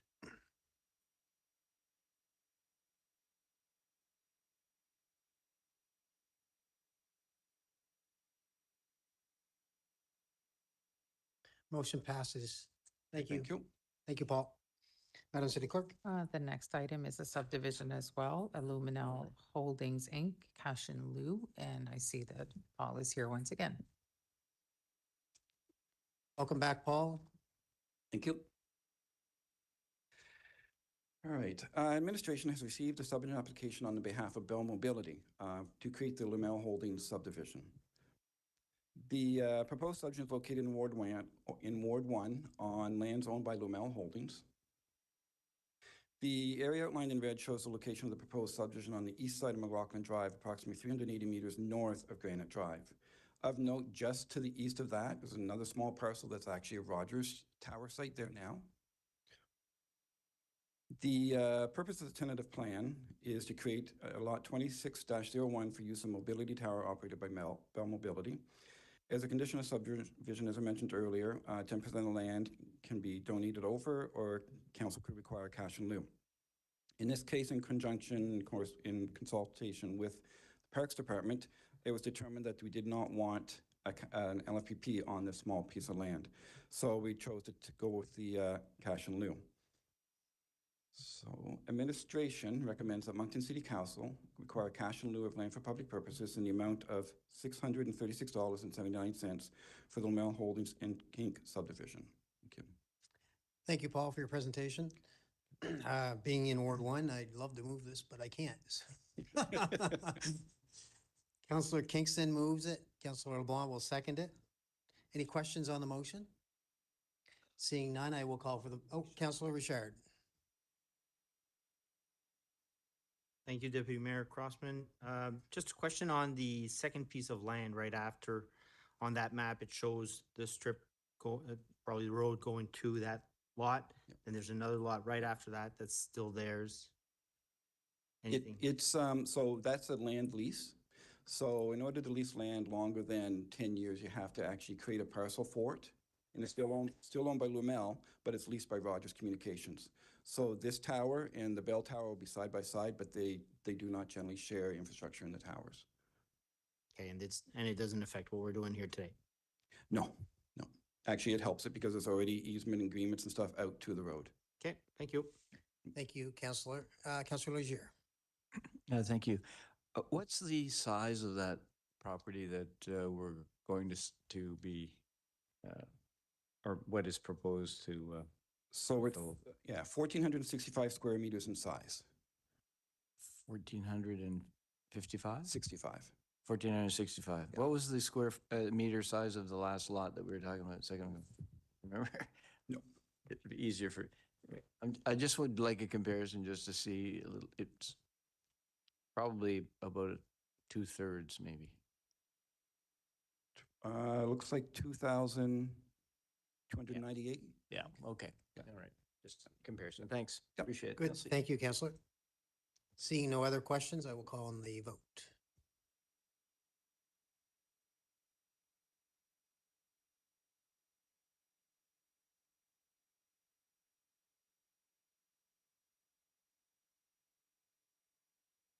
Motion carries. Thank you, Paul, for your presentation. Thank you, everyone. Next would be councillor statements, and I believe that Councillor Kingston. Councillor Kingston. Ready to go? Yes, thank you. Thank you, Madame, Madame Graffia and Deputy Mayor. Just a few items for council tonight that the CRPA is presently working on. The various committees are meeting with the goal of improved communications and transparency. I know there was a one-day workshop in February well attended by the majority of members, well attended and very productive. So the next public CRPS meeting is April the 16th here at City Hall. The Q3 and Q4 KPIs will be presented to the board at that time. Chairman Jean Gauguin will be here at City Council for a discussion and presentation on the 20th of April. The committees are busy working on, and the committees include, for those who may not be aware of, 3: governance, finance, and contract and quality of policing. So they are creating, a board self-evaluation document that's going to be completed on a yearly basis going forward. Orientation manual is in the final stages of review, so a lot of positive things happening. New CRPA logo, very excited to vote on that. We had 3 options and to be finalized. Work continues on the new CRPA website. They can always be better, and I think the new version will be a lot more navigable, if I can say that, from the previous CRPA website. Surveys were sent to the 3 municipal councils. I hope everyone here had a chance to fill them out and send them back. Results will be shared with the service provider.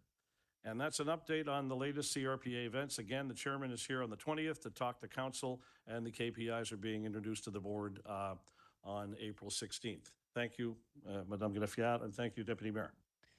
Thank you, Councillor Kingston. That is a very welcomed update. Thank you. Appreciate that. Madam City Clerk.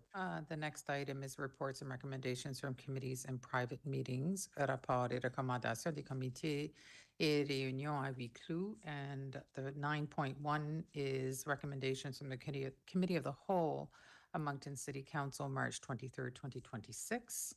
Moncton City Council at its Committee of the Whole of March 23rd, 2026 is recommending the following. There are 3 recommendations coming out of that meeting.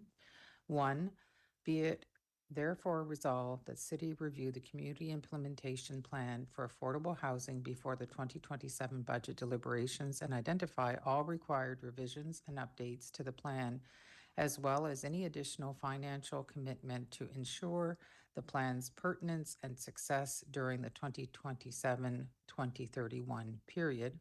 Be it also resolved that before the 2027 budget deliberations, the city conduct a feasible study for a municipal housing authority that would, among other things, implement the city's affordable housing plan and manage city lands identified as surplus for the purpose of affordable housing in accordance with the city's disposition and acquisition of lands policy.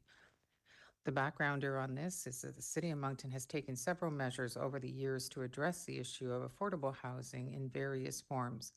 whether it be through grants, contributions to agencies constructing affordable housing units, participation on task force, the establishment of committees, etc. The notion of a housing authority was discussed some time ago at the Social Inclusion Committee. The continued emergence of homelessness and continued housing affordability gap in the city has underscored the need for authority that could manage the city's policy on disposition of lands with the goal of assigning potential surplus lands for affordable housing. Moved by Councillor Bourgeois, seconded by Councillor Legier. Any comments or questions on the motion? Not seeing any. We will move to a vote.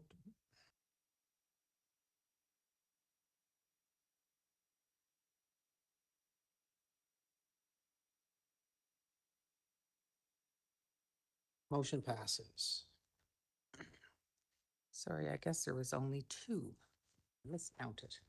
That the city of Moncton approve entering into a conservation recognition agreement with the province of New Brunswick that recognizes the properties identified by PID in Schedule A of the agreement as other affected areas-based conservation measures, OECMS. Authorizes the Department of Natural Resources to report these lands to the federal government for inclusion in the Canadian Protected and Conserved Areas database, and approve the watershed management and municipal park management mission statements. And further, that the mayor and the city clerk be authorized to execute all necessary documents and affix the corporate seal thereto. Backgrounder on this is in March 2025, City Council entered into a project support agreement with the Funday Biosphere region, under which the cities committed to work with the Funday Biosphere region to evaluate several municipal green spaces properties using the Pathways to Canada Target One decision support tool. The purpose is to determine whether any of these lands qualify as other effective area-based conservation measures. Where lands are found to qualify, the city will prepare an appropriate management plan and submit the lands for inclusion in the Canadian Protected and Conservation Area database. Thank you, Madam City Clerk. So we have a recommendation to be moved and seconded. Moved by Councillor Richard, seconded by Councillor Kingston. Any questions on the motion? Not seeing any, I'll call for the vote.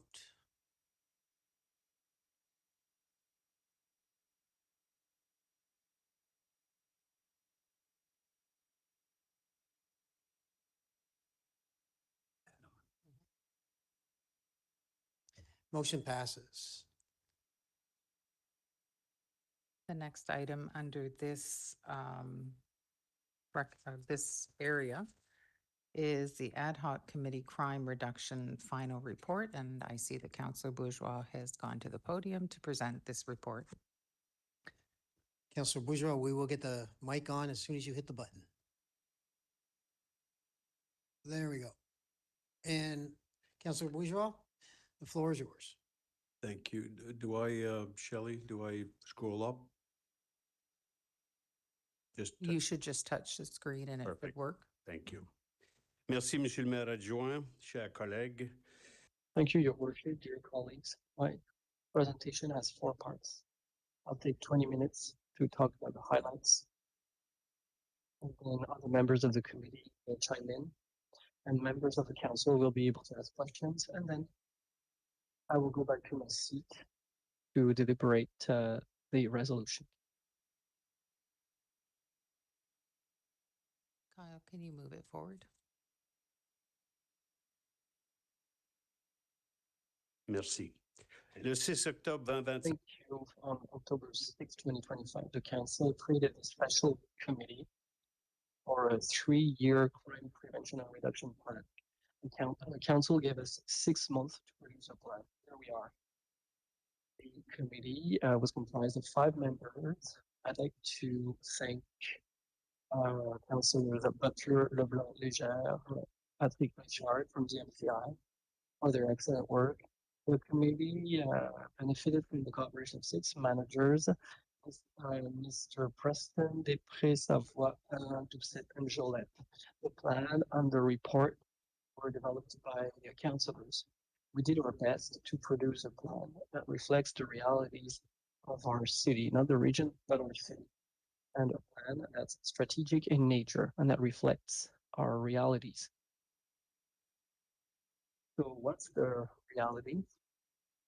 Crime statistics are disappointing, even unacceptable. Crime rate and the crime severity rate are superior to those for New Brunswick and Canada. A peak was reached in 2021. Since the rates have decreased, but we can do better and we must do better. In addition to being higher than the national and provincial averages, our crime rate and our crime gravity, crime severity rate are significantly higher to those seen in Saint John and Fredericton. Moncton is specific, and that's why council needs to act upon our situation. In spite of notable progress since 2025, crime rates remain too high. It is a priority in our strategic plan, so council needs to implement a coherent plan to tackle crime. The committee went into more detail to identify the different types of crime to target. So minor crimes are the main factors for the unacceptable rates. By minor crimes, we include theft of less than $5,000, social trouble, and other crimes. So it started going down since 2020 compared to 2021, but it's still significant. The large majority of crime is committed west of city center. The challenge also exists in the downtown area, but the committee recommends that we target the western part of the downtown. So those tables come from the Perryville and Taylor report about policing services. I use a Sharpie and I made a Donald Trump of myself by circling stuff on the images to highlight the areas where crime is more prevalent. So in the top left corner, that's the most serious types of crime. And minor crimes are in the third table at the top on the right. For minor crimes, bottom left represents break and enters. The middle one represents disturbances. And the third one at the bottom right, disorder caused by undesirable people. Rather than a mid-level operational plans that will be determined by the daily implementers, depending on what council decides to do. It is based on evidence, facts, bottom-up data. Notre plan triennal vise 5 objectifs. Our 3-year plan has 5 measurable targets. First, reducing crime rate by 10% each year, as well as reducing crime severity index by 10% each year. Third, implementing measures to reach a crime prevention rate of 5% each year beyond 2029, so after the 3-year plan. So it needs to be a continuous effort. Fourth, building public confidence that Moncton is a safe city. And 5, ensuring a transparent, accountable, effective, and efficient governance of policing services. So in Appendix A of the plan, we produce 26 recommendations that will help the implementation. We can regroup them under 4 categories. 1 is to prioritize minor crimes in hotspots. 2, adopt a true community policing effort. 3, overhaul the governance of regional policing. That means the CRPA. And number 4, better collaboration from the province. Council has taken several measures that have made an impact. We have hired 26 RCMP officers, more than we had in 2021, as well as 9 bylaw officers, and the crime rate has reduced by 22% since 2021. However, these measures were piecemeal rather than a coherent plan. There is no measures, there's no deadlines, there's no responsibilities, and more must be done to get back to normal, which would be somewhere between St. John and Fredericton, hopefully. So we cannot hope that the positive trends continue. We must act to ensure this happens. The city must lead. The city must, first of all, hire more peace officers. We recommend 8. Their responsibilities would be to patrol the hotspots and address the social issues, respond to and investigate minor crimes, establish neighborhood groups throughout the city, neighborhood watch groups, conduct SEPTEDs for every neighborhoods and new developments. SEPTEDs, it's an acronym for Crime Prevention Through Environment Design. Implement a vacant property strategy. That was a suggestion by the group Enough is Enough that we adopted. And finally, implement school programs to protect our children and reduce crime later on. The city must also wait until 2028, in our opinion, before hiring a significant amount of our CMP members. Maybe hire a few in 2027 based on this plan. But the priority should be to hiring more peace officers, we recommend 8, along with social workers by the province, and then after they've been through a year of operations, see what additional, if any, RCMP officers we need. Because a lot of the issues are minor crime and related to social disturbances. So RCMP members may not be the best solution. Social workers and our bylaw officers would be better equipped to deal with these instances. We should also, as a city, increase our reserve for police. Right now it stands at $1.1 million for 2026, but we will be hiring more people in 2026. And as we progress, if we increase the number of RCMP members, the risk of having additional fluctuations in the budget increases. So we should go from 1.1 to 2 million by 2027. And also because the federal government has hinted over the years that they may pull the RCMP out of municipal policing, maybe by 2032, maybe afterwards, that reserve should be built to $5 million because the transition costs would be significant if that ever happens.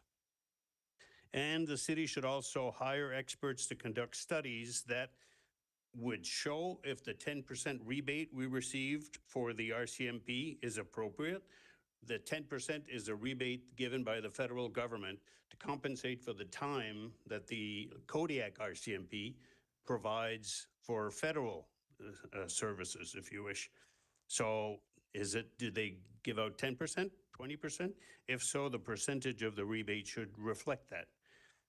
Second study would be to show if the administration fee paid to the RCMP, which is over $11 million a year based on a calculation of $56,000 per member, based on the estimate of $199 per member. So we're paying $56,000 for 199 members, even if they don't have 199 members in operational capacity. So a study to determine the exact fee that should be paid. And the third one is to prepare a transition plan if the RCMP is pulled from municipal policing. We do not think council, the future council, should wait until the federal government makes that decision. There should be some sort of plan ahead in case that happens. The CRPA also must do better. The Kodiak Regional Police Authority was established to manage, oversee regional policing after the McKenna government eliminated the Moncton Police Force, the Dieppe Police Force, and the Riverview RCMP detachment in 1998. It is composed of 13 voting members, 6 from Moncton, 3 from Dieppe, 3 from Riverview, and 1 from the province. That means that the city of Moncton pays 70% of the budget for the CRPA, but we get 46% of the votes. Dieppe and Riverview pay 30% of the budget, but they also get 46% of the votes. And to make things even more complicated, the province does not pay a dime into the CRPA budget. but has 8% of the votes, and mathematically, they have the deciding vote. So there's something about the representation of the CRPA that we question. So on the first hand, the CRPA board must become more accountable to the three councils. I'm glad with the presentation that Councillor Kingston, our rep to the CRPA, has produced earlier. So that's, I guess, a way forward that seems to coincide with this. Secondly, the reps on the CRPA board, however, are not accountable to council, to the elected council, and there should be a better tie or a more direct link between council, which is elected by the population and pays for the CRPA budget, with the CRPA board. I'll give you an example. In 2025, CRPA came to council and requested, I think it was 15 additional officers, 10 that would have been dedicated to traffic enforcement. Nothing wrong with traffic enforcement, but we know that the priority criminal activities are the minor crimes, and a unit should have been established for that, I think, according to council. But the CRPA board did a survey and they decided to focus on other priorities. The CRPA must also prioritize the measures contained in this 3-year plan, regardless of what modifications council does to it. And the CRPA should implement and assess a proven community policing model. We had sort of wanted to produce or recommend the broken windows policing model. It seemed to us to be very pertinent, but the RCMP do not want that. They want a sort of alternative approach to it. We're not the experts, but the CRPA should be the ones telling the RCMP what kind of community policing model they should follow. For its part, the RCMP must also do better for our citizens and our businesses. They have established a property crime unit, great, but property crimes are just part of the minor crimes that produce a significant impact on our crime rate and our crime severity. So they should widen the scope of that unit to include all minor crimes. Secondly, they should reconsider their resistance to minor crime enforcement. When we talked to the CRPA about the broken windows policing, they said, no, we don't espouse that model. We prefer to have a soft implementation of enforcement. We disagree with that, but again, that should be the CRPA that should focus on this. Our recommendation would be to ask them to do so. The RCMP must also increase and improve reporting of crime statistics and divulge the yearly number of fully operational members. It's not very clear how many people they have working at any given time. And I think that's a major bit of information because 80% of their expenditures are human resources. And finally, the province must do better. It must grant peace officer designation or status to our bylaw officers. I'll give you an example. Our bylaw officers cannot enter a building or a property without the written permission of the owner, but a peace officer could do that. Secondly, they should either hire more or assign some of the social workers they have to the social issues we have in Moncton. We have by far the highest number of social issues, disturbances, whatever you want to call them. So the province should help us by designated some social workers to these, to help especially the homeless.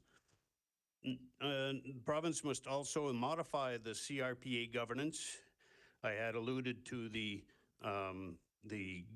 CRPA not being accountable to the city, but there's also the control. If we pay the piper, we should have some sort of determination or power over the priorities. In the biggest, number 4, it would be to specify operations. In the Police Act, Provincial Police Act, but it's a similar wording in the RCMP Act, the superintendent or the police chief is responsible for operations. That's fine, no problem in terms of investigations, but operations is wider than investigations. Operations should not include budget, priorities, for instance.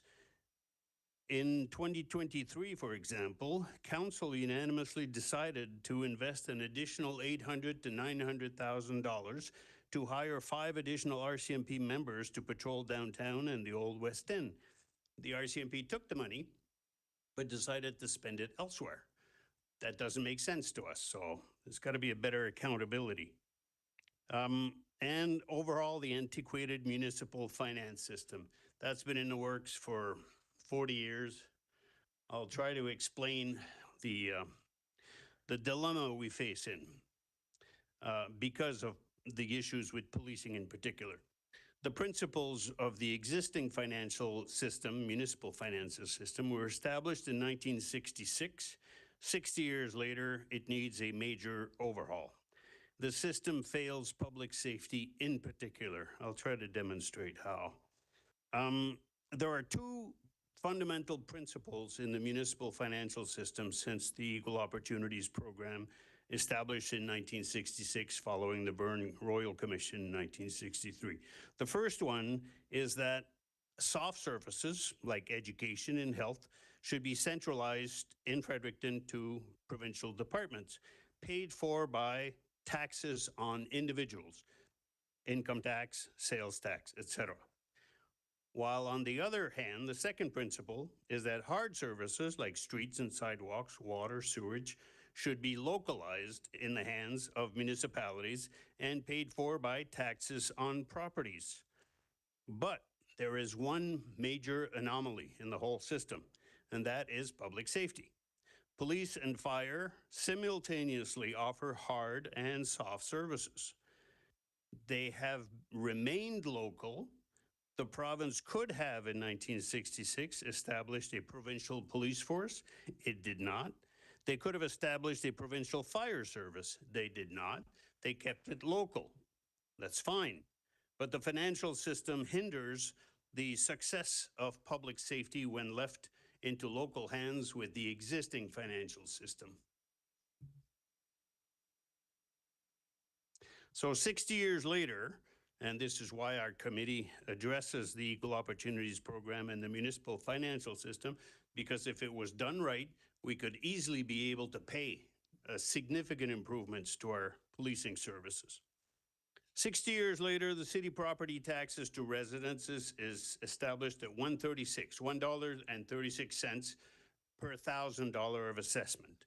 Our businesses, we charge $2.31 for $1,000 of investment.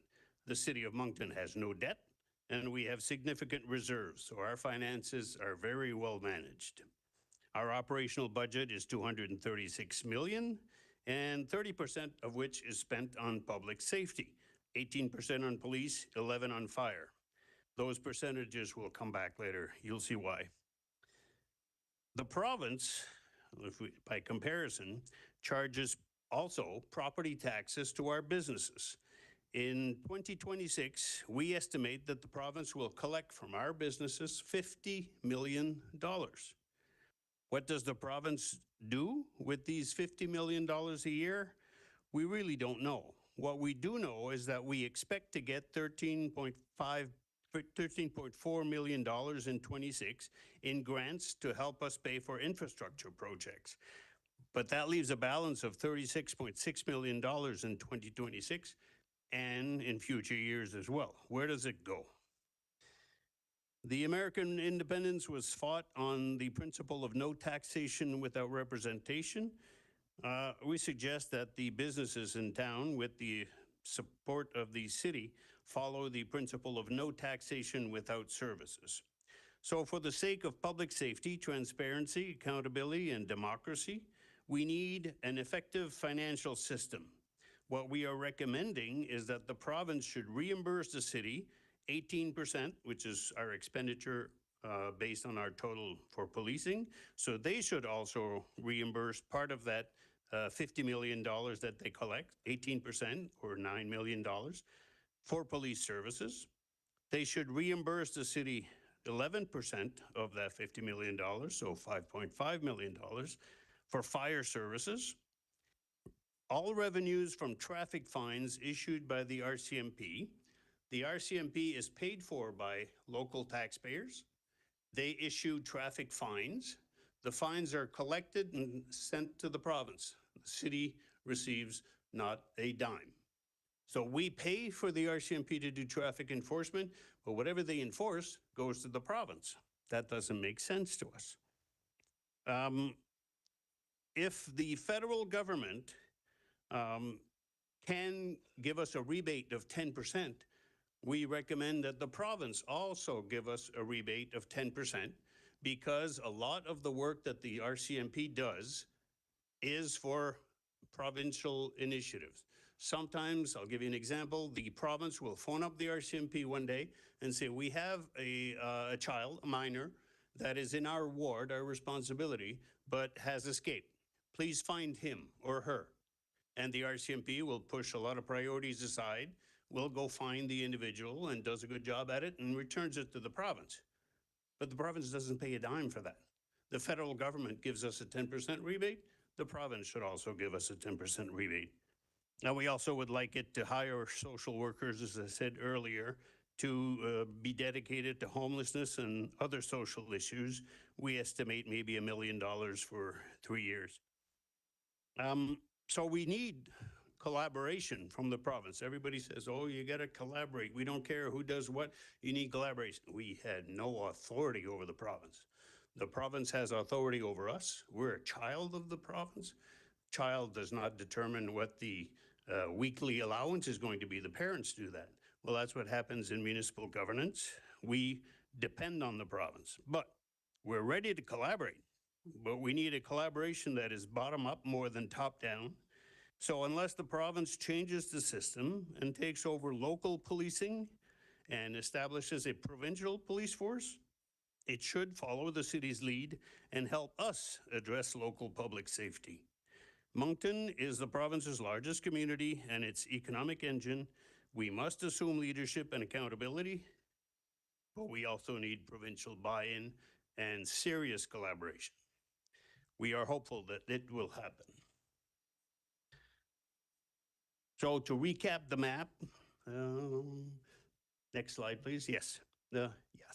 To recap the math, provincial revenues are $50 million a year. We would recommend a formula that we would reimburse to the city 2/3 of it. The province could keep it and build highways that help our businesses either ship their products or receive for the retail sector shoppers. That's fine.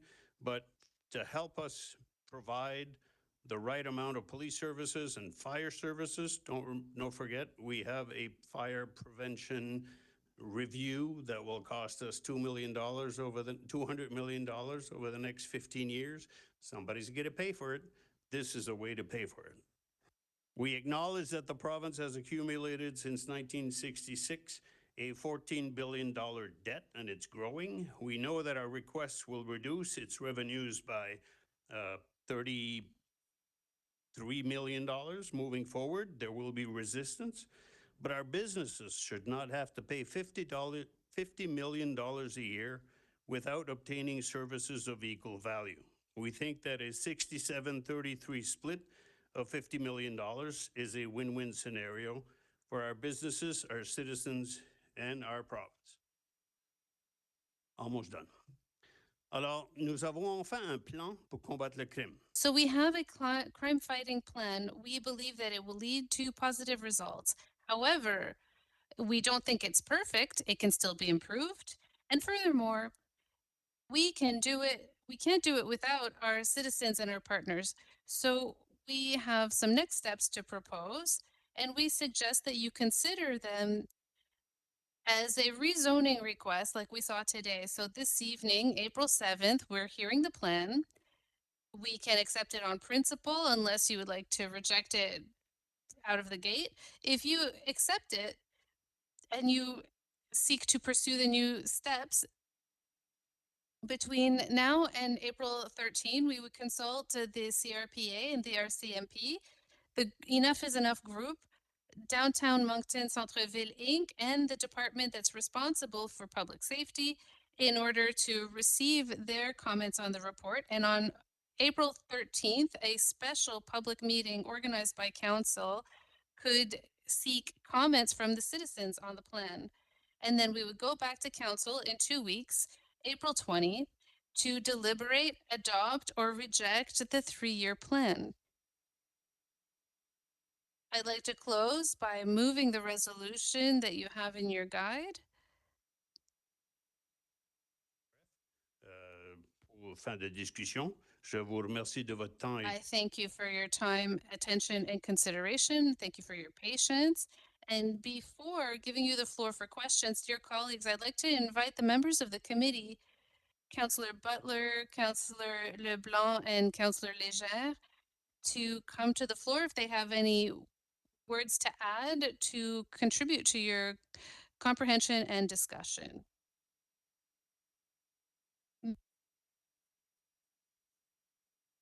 Yes, and I have just a quick statement to make there. Okay, so go ahead, Councilor. Go ahead, thanks.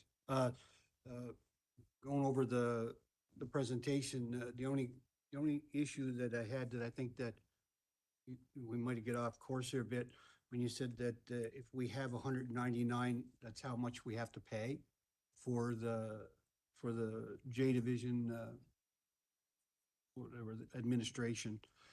We only pay for the members that we have here. We don't pay, it might have on paper 199, but at the end of the year, they look and see how many we have. And that's what we pay, that $58,000 or $57,000 per year per member. So there is a reimbursement. I think we get the bill at the end, so we know how many there is. And I think that's how it's done. Because what we were told by our finances that we calculated the $11.1 million. That's 56,000 per member times how many? And it came out to 199. Well, maybe Greg would know better than, I just know from working there that that's what I was told many times. But Yeah. I'll go search. Greg? Oh, Yeah, within the budget, we budget on the 199, but the actual that comes in, there's an adjustment that comes in with a reconciliation every year, which adjusts to the actual. Okay, so in 2026, we will be paying 11 million, but it might be a reimbursement if they don't have 199. Budget, but we actually at the end up paying, if we have 165, we'd pay 165 times the rate. What we're actually is boots on the ground, let's put it that way. Thank you for the clarification, Councillor Butler. thank you, Greg, for that. I appreciate it. Any other questions? Well, if Councillor Légère and Councillor Leblanc have any comments to the presentation. Councillor Legier. Thank you. Well, first of all, thank you, Councillor Bourgeois. Great way to present all that information. I think it's a really good starting point in terms of its a long-term strategy. I'm looking forward to the comments. You know, if you look at putting a number, 10% reduction in crime, property crimes or minor crimes, it'll be interesting to see a reaction, but we need to start somewhere. And I think the intent is to drive the numbers down. I do like the fact that the CRPA, I firmly believe, have begun to restructure quite nicely. And thank you, Councillor Kingston, for indicating what's happening. I think as future councils, we'll have to have a much better relationship with the Kodiak Regional Policing Authority. We can't do it alone, and I think we've begun to highlight that. And so the discussions have been very good in terms of the things that we need to reflect on. And your way of demonstrating the different revenue streams and where the differences are, in particular with fire and policing, are going to help us make that business case to the provincial government, you know, and help us find ways to just be able to provide the services based on the taxes that our residents are paying. We're not asking for any more, and I think that's sort of where all this lays out. I look forward to the comments, and I think that it's not going to happen overnight. But I do, you know, applaud your tenacity, and how, you know, you structured a lot of this to move it forward. And I think the four of us gave it as much input as we could, and a lot of input came from staff. And they certainly have been extremely helpful. And in a time where they're busy, we're all busy, but they're very busy. And I really do want to say thank you. They were excellent support. And yeah, look forward to it. And hopefully now we'll see what the response from other organizations are. So again, thank you, and look forward to it. Merci. And thank you, Councilor Leger. Councilor LeBlanc, would you wish to add? Tu as tout dit. Alors, yeah. So You said it all. donc, merci. Thank you, Councilor LeBlanc. Not seeing any other questions, Councilor. Oh, Councilor Butler, you wish to speak? Yeah, so when I spoke, I just wanted, the first time was just clarification, but for this one, I would just like to say that, you know, thank you so much to staff. I mean, Jeff and Claude were in there every time we had a meeting, and, you know, they brought forth a lot of facts for us and done a lot of research. But I also want to say, you know, thank you to Councilor Bourgeois. You know, he took the time, you know, we sat there, we done some input, and, you know, we took plenty of notes, but it was Councilor Bourgeois that put this together and put the facts together. And, you know, kudos to you for taking the time away from, you know, other things that you could have been doing to do this. I think it's an important part going forward for whoever's on council next to see where, you know, this council believes that we should be going. And I think there's some great points. And one of the ones that we can't say it high, long and strong enough is the community safety officer becoming peace officers. You know, Mr. Preston, him and his staff have done an excellent job on putting together with the consultants what we needed to become peace officers. If you do your research, you see that we've covered every step that we're supposed to do for this. There's no place in the New Brunswick Police Act that says that the deputy minister has anything to say about it. It's the minister. There's nothing in the New Brunswick Police Act that says anything about the RCMP having any say in it. It's the minister. And I think that actually we got to really, really push, and even from our CAO, to give another strong letter to them, to the provincial government, to say that, listen, this is needed. It's not, and we're not asking for something that's never been done. It's been done many times in the province. And we have some communities in this province now that are kind of running just, you know, like the Wild West with this. We've put everything together, what we need, our training, our education, our security backgrounds. Every one of these people that are bylaw officers, they could actually just step in now and be a peace officer. You know, I would not question that at all. So I think that's the big thing. If we get anything from this also, is that we have done everything possible that the province has asked for the peace officers. And I think that we have to really push this a little bit further and go hard on them for this. Thank you. Thank you, Daniel. May I add a comment? I forgot, I didn't see him earlier, but Patrick Shaw, the Executive Director of Downtown Moncton Centre-Ville Inc., was also a member of the committee. So I'll invite Patrick if he has any comments to, or compliments or criticism. Good to go? Okay, merci. Thank you, Councilor Bourgeois. So we do have a motion that's been moved and seconded. I do have some questions, Councilor Bourgeois, with regards to your presentation that was made. So hopefully you can help me out on that. I'm not seeing anybody else with their lights on. So congratulations to staff, administration, as well as the council members that were selected for this project. Daniel, Councilor Bourgeois, I'm glad to see that the third time's the charm, because council has tried to do this twice in the past and hasn't been successful at it. And I'm very happy to see that we are now. My questions will be directed, first one I'll direct it at the city manager.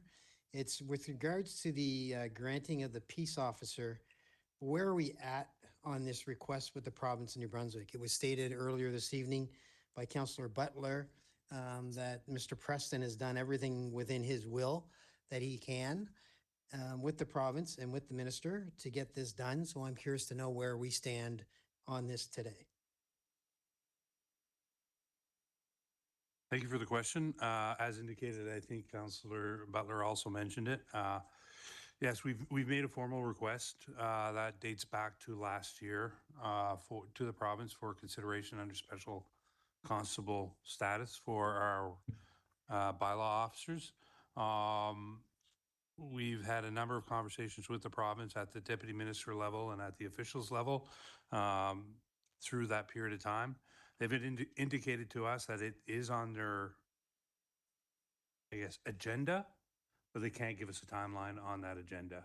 So again, we followed up as recently as about 2 weeks ago, where we sent a follow-up letter to the province.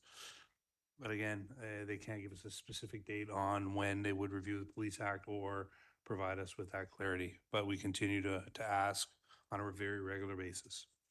Okay, good. Thank you. I appreciate that.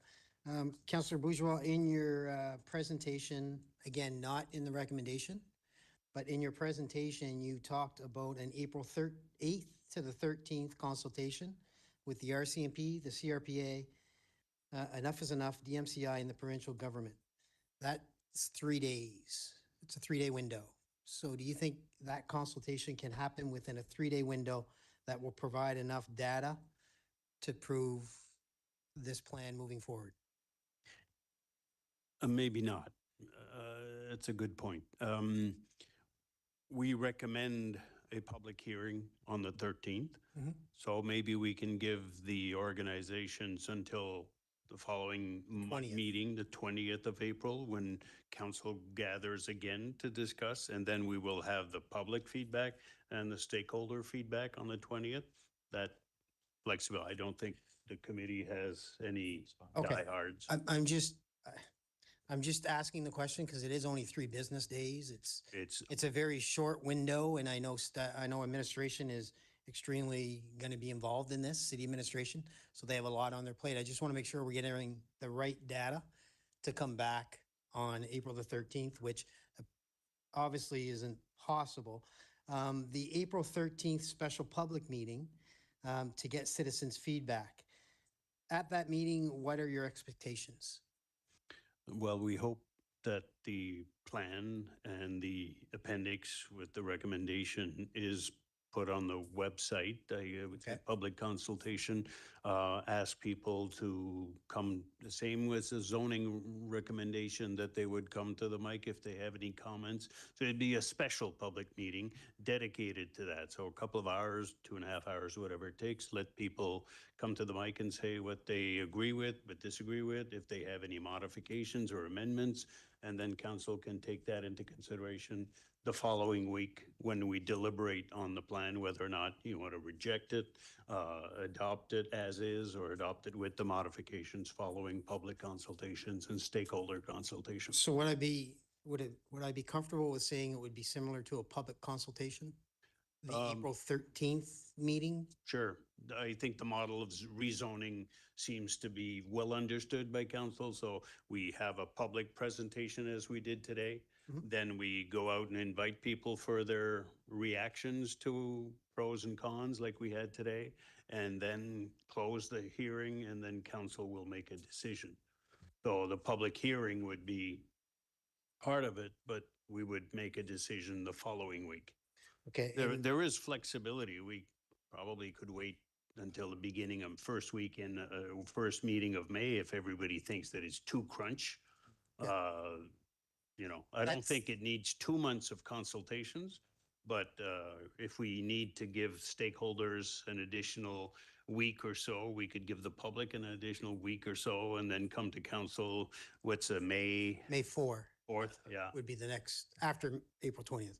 Yeah, I don't, do we have in the motion the dates? I don't think so. No, you don't. No, that's the reason why I printed Yeah. your. So if, I don't think the committee has any hard set dates, but I think it behooves us to adopt the plan before the elections. Right. So just so I'm clear, what are you asking for on the 13th? Are you still asking for that, or are you willing to move that date, allowing administration and the partners to get more information? my approach normally is let's try to get it ASAP. Yeah. And if there are delays, then we've got some flexibility 2 weeks later on May 4th. So let's try to respect 13th. Maybe we can tell the stakeholders they have until the 20th. And then we'll still have the public presentation on the 13th, and then we'll gather all the information. We'll be here, we'll hear what the public has to say.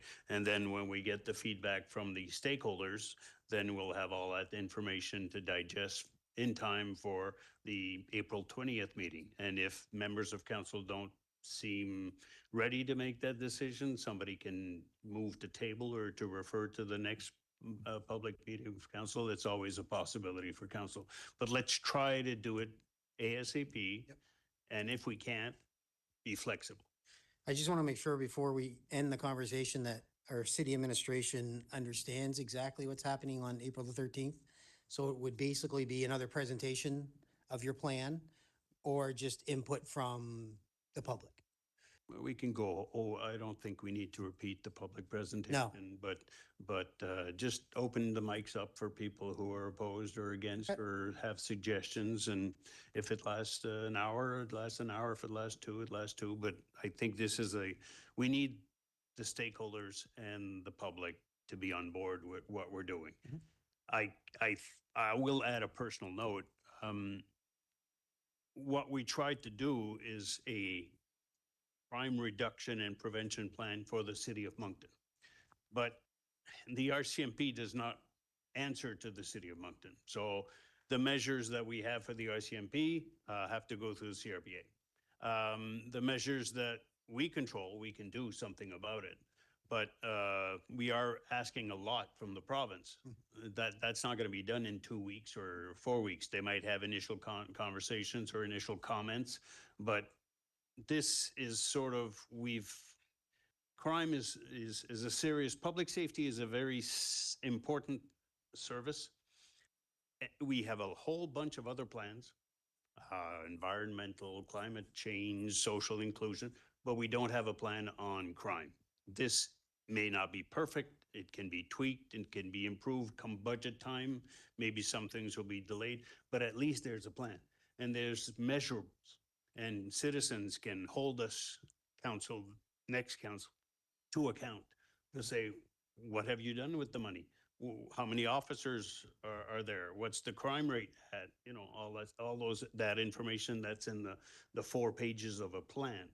The other recommendations are things that are required to achieve the plan efficiently and effectively. So the two sides to the same coin. But let's ask especially the citizens to focus on the plan. I don't think the citizens are fully aware of they might say, yeah, it's not right for the province to collect the fines. We pay the RCMP members, they issue fines, the fines are paid to the province. That makes no sense to anybody, except maybe the province. But I don't think we should bother the citizens with, if they want to, that's fine. It's in the appendix. If they want to address the recommendations in the appendix, that's fine. But I think we should ask them to focus on the plan. Are the measures in the plan sufficient? Can we do more stuff or more of this and less of that? That's what we got to hear from the citizens. Okay, good. Because there's no question public safety is number one, and it should always be viewed as number one. And I'll never understand how the fines are just collected by our paying police officers and given back to the province, and very little given back to us, zero. Okay, so thank you. Mr. CAO, I'd like to ask you a question. After hearing Councillor Bourgeois speak, do you have a clear direction on an April 13th public meeting? Thanks for the question. Thank you for the opportunity. I was waiting for the opportunity to ask because, again, I think this is important and we're going to need to ensure that we do it appropriately if we're going to get the results that we're looking for. One of the elements, again, just going through here is the amount of time to stakeholders to be able to provide meaningful reflection on what is being requested, specifically around RCMP and the province and whatnot, and concern that a week would be unrealistic to expect anything significant from those bodies. I also think that from historically for council's reflection, administration would provide at least the impacts on the operation, the operational impacts of this such of a policy to the city, financial, human resources, and as well as our legal authority to take on some of these elements that have been identified, to be able to provide council with that information for them to have, for council to have the informed debate and discussion and make the decisions that they want. That's going to take a while because there's a lot in here to be able to how should I say, digest and determine on how we would be able to address those elements. The last piece is around the public hearing and or special public meeting. My initial take on this, and we've had some conversations with staff, is to ensure that we structure it properly to get that level of conversation with the public that council is looking for. So we would need some time with committee or Conseil Bourgeois specifically to be able to kind of get a sense on how do we prepare that meeting and how do we structure it in such a way to provide residents with the information they require and pose the right questions so you can get the information or that you're seeking from residents. So at quick view, that would be it. It would be my expectations that our stakeholders would not be able to provide us that information before a few weeks minimum. That it would be very difficult for administration to be able to provide you an overall full operational impact to the city in that timeline. But from a special public meeting, it's something we can organize as long as we ensure that we have that conversation to make sure that we're asking the right questions. And that would be from administration's point of view. Good, thank you, thank you. Councillor Edgett. Thank you, Deputy Mayor. I find it very unusual. I've been on council for 2 mandats to date now, and I've never attended a public hearing on an issue such as this. All the public hearings that I've participated in came from urban planning usually and had to do with land issues and that sort of thing. So I don't know, and I think I'm hearing that we don't have a procedure necessarily in place to provide on the spot public hearings for issues that council should be deciding. I think some of the steps recommended at this time are very premature. I certainly hesitate to move quickly when staff, as has been pointed out by our general manager, have not had we've not given them the courtesy nor the respect to ask them for their overall view and the actual impacts that this will have on our city. And there are lots of impacts financially to start with, and from a human resource point of view as well. So I will be voting against this at this time. Thank you. Thank you, Councillor. Councillor Bourgeois, I know your light is on, but are you responding to something, or do you have to? Councillor Legier is waiting as well. I just wanted to respond to the city manager. The reason why we invited Downtown Moncton Inc. and we consulted with Enough is Enough, we invited them in, the RCMP as well. We invited them in. We had a good conversation with them. I do not think they will be surprised by the plan, but if I would rely on them to say whether or not they can respond before April 20th. If they can't, that's fine, then we'll deal with it.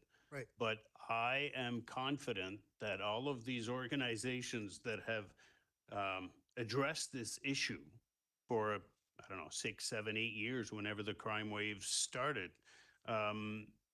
can react to this plan, to the recommendations. The one that I'm looking forward to, but I don't expect within 2 weeks, is the province.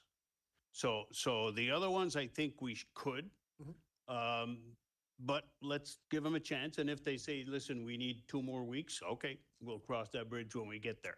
But the province, I think we're probably going to get a no anyways, but if we get a yes, that'd be great, or at least a willingness to say, let's sit down and figure this out, because they too are responsible for public safety.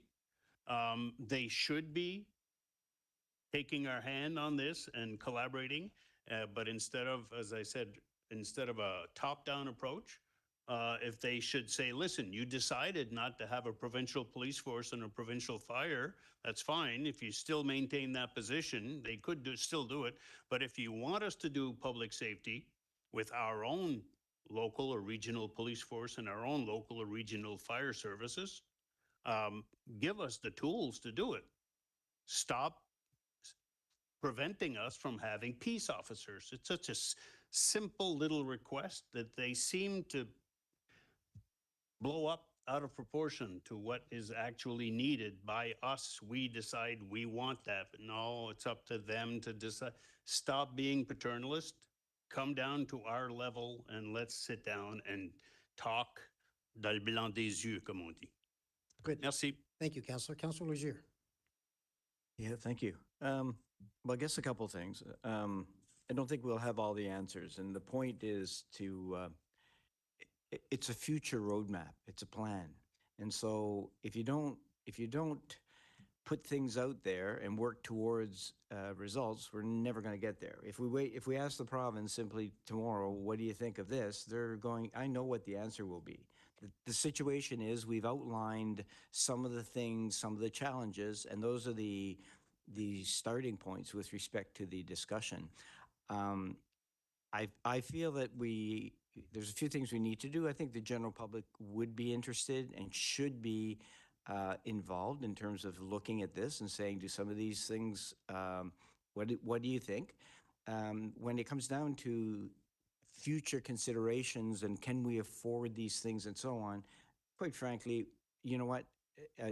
We're not there yet in terms of doing the analysis. We need to figure out what it is that the community wishes to, and the things that are required to move our city forward. So we've got that. When it comes to the time frame, maybe for consultation, and maybe I'll ask the clerk, is there normally, what is the time frame to call a special meeting of council, for example? Is it a week? It's usually a couple of days. Couple of days. Couple of days, yeah. Okay. So, next week might be early, might be too early. We might, I mean, if it's up to what council wants, but Tuesday the 21st could be an option where it allows some time. We put the document out there. We let people know that we'd like a response back. I don't know. Then we have our council meeting, I think on the 20th, and then the following day, the Tuesday, we have a special meeting. Something I'd like to put out there is if we're going to do that, then I think it should be, and it only has one item, it should be a 7 p.m. meeting. And we structure it from 7 till 9, for example, perhaps. And then it's clear that we are not starting at 4 o'clock where half the people can't get here. And so anyway, just some thoughts. And then with that, we probably could then bring it to the May 4th meeting. So that would just be, because we're looking at, and in the report, May 4th, yes, we would bring it back on May the 4th. No, I just wanted to set expectations on what we believe and agreed that some organizations will have more chance to respond quickly than others. I think the other piece as well is if we structure it as a special public council meeting, we have to consider making sure we have quorum and the structural pieces around a council meeting versus a consultation session, which is an invitation, open invitation. So, but if it's a special public council meeting for council to hear from residents, I think we need more than 3 days to advertise. If you want to get the participation that you want, we need to be able to get the word out and ensure that, that we're able to communicate more than what we could in a 3-day window. So those are the kinds of elements that I think that I was trying to get along or get through. And then, you know, again, it's the will of council. So if the will of council wants to move in that direction, we'll take it on and work with the committee to make sure that we structure it appropriately to get the results you need. So a suggestion would be then Tuesday, the 21st, it gives ample time to call a special public meeting of council, 7 PM. And no, we're not going to have all of the answers. I get that. But if you have, if clearly the response to the plan come back saying these elements, we like them, the organization that's responsible, it'll be their challenge to say, okay, what do we do with this? I think that's what we need to do, because we know we know the items that we're having problems with and we're struggling with, and they're in that report. So I feel that this is a better approach, and I hope that, you know, we can move that along and see where it brings us at the end. Okay, so thank you, Councillor Legier. So Councillor Bourgeois, Councillor Butler, since you both moved the motion, we're hearing a different date. I know the date's not in your motion, but it is in your presentation. So are we okay with April the 21st, looking at that? Councillor Bourgeois? I have no problem in giving staff discretion. I think council should insist that the decision be taken no later than May 4th, if possible earlier on April 20th. But if it's not, and if it's not a special public meeting, that it'd be just a consultation session, which seems to be less complicated to organize. I don't know. But, you know, I think maybe for council, we want to consult stakeholders. We want to consult citizens. We want to make a decision by May 4th. Poof, make it happen, staff. I don't know how Councillor Butler feels, but I'm flexible in the wording. It's the timing of it that's most important. I know that you've worked hard and the committee's worked hard, and in that report, I see a solid date of April 13th. I just want to make sure that before we move forward, we're looking at April 21, as per what was discussed this evening. Okay. Councillor Butler? Yeah, thank you, Deputy Mayor. I guess, you know, we put so much work into this. I just want the end result to be the right one. You know, the date is important, but, you know, I would like this council to make that decision when we can get it there, but make sure that whatever we do it right. We want to make sure after doing all this work, and it was a lot of work, a lot of dates, a lot of time. My staff, you know, Councillor Edge had said that, staff didn't think that staff was involved enough, but, you know, we had staff there every day that we had a meeting. Everybody that was involved, from the bylaws to the RCMP, everybody was there. This is not new to staff. I mean, it is trying to arrange a meeting, and which I have no problem with, but I just want to make sure that when it goes out to the public, that it goes out the right way and everybody gets a chance to speak. Thank you. Good, thank you. I appreciate that, Councillor. So seeing that we have a motion before us this evening and clearer direction now, thank you for that. I appreciate it. Mr. Serge Doucette, Mr. CAO. I think I just want to make sure that we have permission to post the report online, right? That's my question. Yeah. So I know, well, I just wanted clarification on that, so if we, by this decision, we are also going to be able to post that report online. Yeah. That's okay, Councillor Bourgeois and the committee? That's perfect. Great, thank you. So seeing Paul Richard, Councillor Richard. Thank you, Deputy Mayor. Just wondering on the timeline, we said 7 o'clock at night. We're expecting a lot of people. Do we actually think that can happen in 2 hours? Like, I would almost suggest a 6 o'clock start, but. Mr. CAO. I'm going to take the discretion that Conseiller Bourgeois has indicated. We'll consult with staff. We'll look at how the day becomes organized, and then we'll set the time and date that we can accomplish what we need. Okay, and the venue would still happen here, or?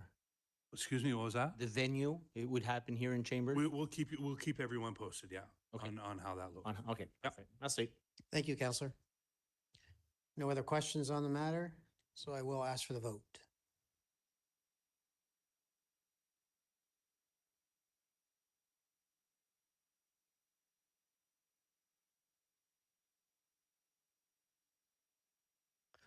So motion passes. We have one nay vote, Counselor Edgett. Madam City Clerk? The next item, we have no reports from administration. Il n'y a pas de rapport de l'administration ce soir. Next would be reading of bylaws, et lecture d'arrêtés municipaux, and they are all second and third readings. So the first one is pertaining to Vision Lands, Z12215, and I will need permission from council for second reading. So I'll look for a mover and a seconder on that. Mover is Counselor Legier, seconder is Counselor LeBlanc. Need a vote on that, correct? Yep. hands. A show of hands. Yes. All those in favor, show of hands. All those opposed? Oh, Counselor Bourgeois, sorry, my screen is not on, so there, you are up.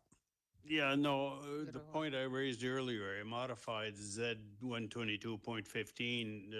Do I need to re-mention that modification? No, you wouldn't have to because you had given permission for me to give second and third reading. However, I always ask for a mover and a seconder, so the change will reflect that it be established. So, okay, so the bylaw we are adopting, 122.15, will be Will include, modified yes, the we way will that we. modify it, yes. Thank you very much. Thank you, Counselor. So, show of hands, again, once again, motion passes unanimously. Okay. Bylaw and amendment of a bylaw relating to the adoption of the City of Moncton's municipal plan being bylaw Z 122.15 Vision Lands. It's a second reading. Arrêté portant modification de l'arrêté concernant l'adoption du plan municipal de la ville de Moncton sur l'arrêté Z 122.15 terrain d'avenir, deuxième lecture. Third reading, please. So I need a mover and a seconder for third reading, moved by Counselor Bourgeois, or sorry, Counselor Butler and Counselor Richard. All those in favor show, is this electronic? So usually electronic. Yep, she's Uh, nodding yes. This will be electronic.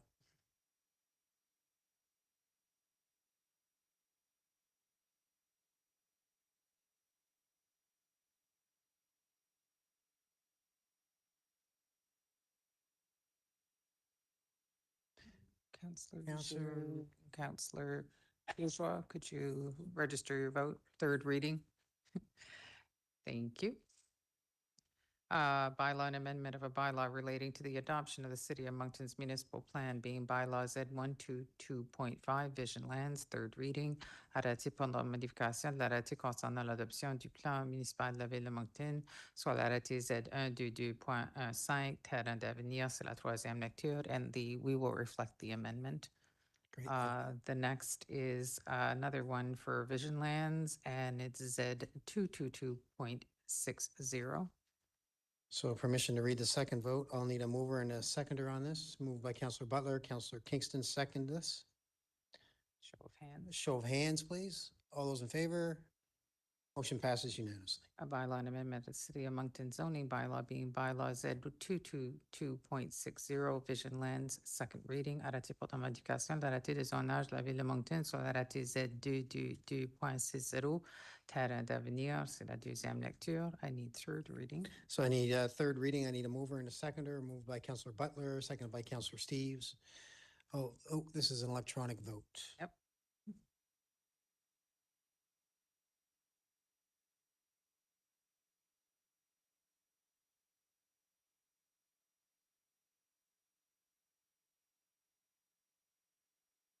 Perfect.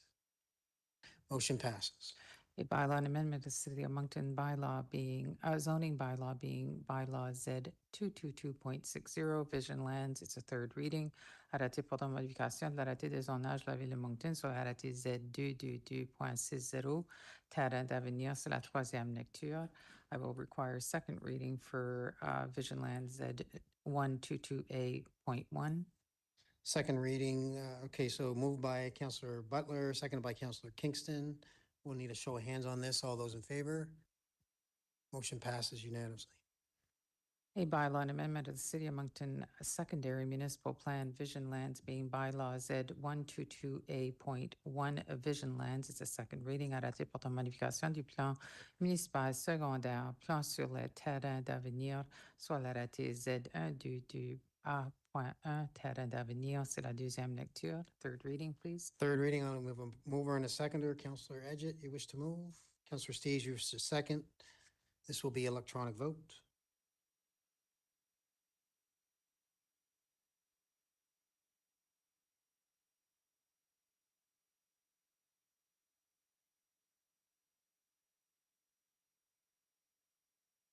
Motion passes. A bylaw and amendment of the City of Moncton's secondary municipal plan Vision Lands being bylaw Z 122A.1 Vision Lands, third reading. Arrêté portant modification du plan municipal secondaire, plan sur les terrains d'avenir, soit l'arrêté Z122A.1, terrain d'avenir. C'est la troisième lecture. Next would be for the 31 Killam Drive reading. So I'll need a second, I'll need a Second reading. mover and a seconder, Councillor Legier, Councillor LeBlanc. This will be Show on of hands. hands, yep. All in favor, show of hands.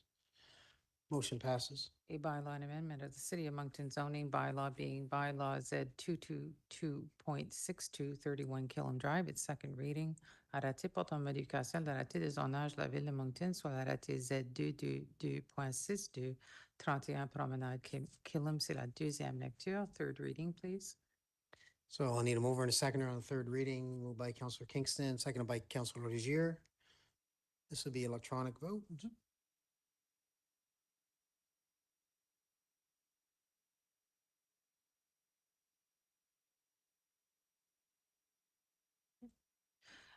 Motion passes. A bylaw and amendment of a City of Moncton zoning bylaw being bylaw Z 222.62 31 Killam Drive. It's the third reading. Arrêté portant modification de l'arrêté de zonage de la ville de Moncton sur l'arrêté Z 222.62 31 Promenade. C'est la troisième lecture. I'll leave a mover and a seconder for this. Oh, sorry. No, No, we're done there. we did that one. Now I have one. Sorry, I'm. yeah. No, I do not have another one in here, sorry. Church Street. The next item is notice of motions and resolutions, avis de motion et résolution. And this evening, there's a municipal plan finance corporation application for borrowing spring bonds. It is in councilor's package, and the media also has it, so I don't need to read it into the record. I just need a mover and a second. Perfect. So I'll look for a mover on this, Councillor Kingston, seconder, Councillor Edgett. So Councillor Kingston moved it, Councillor Edgett seconded. So this is electronic vote? Yes.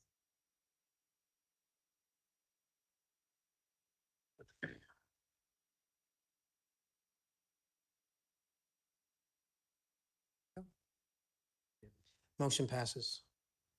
And nothing Madam else. City Clerk, I don't believe there's any appointments to any committees. Nope. Before we adjourn, I'd like to take the time to staff, or to say thank you to administration, the public, as well as council members for allowing me to host tonight's meeting. I know Councillor Terrio is away on a well-deserved vacation, and I may have stumbled along the way, but at least we got through it, and not record time, by the way, but that's okay.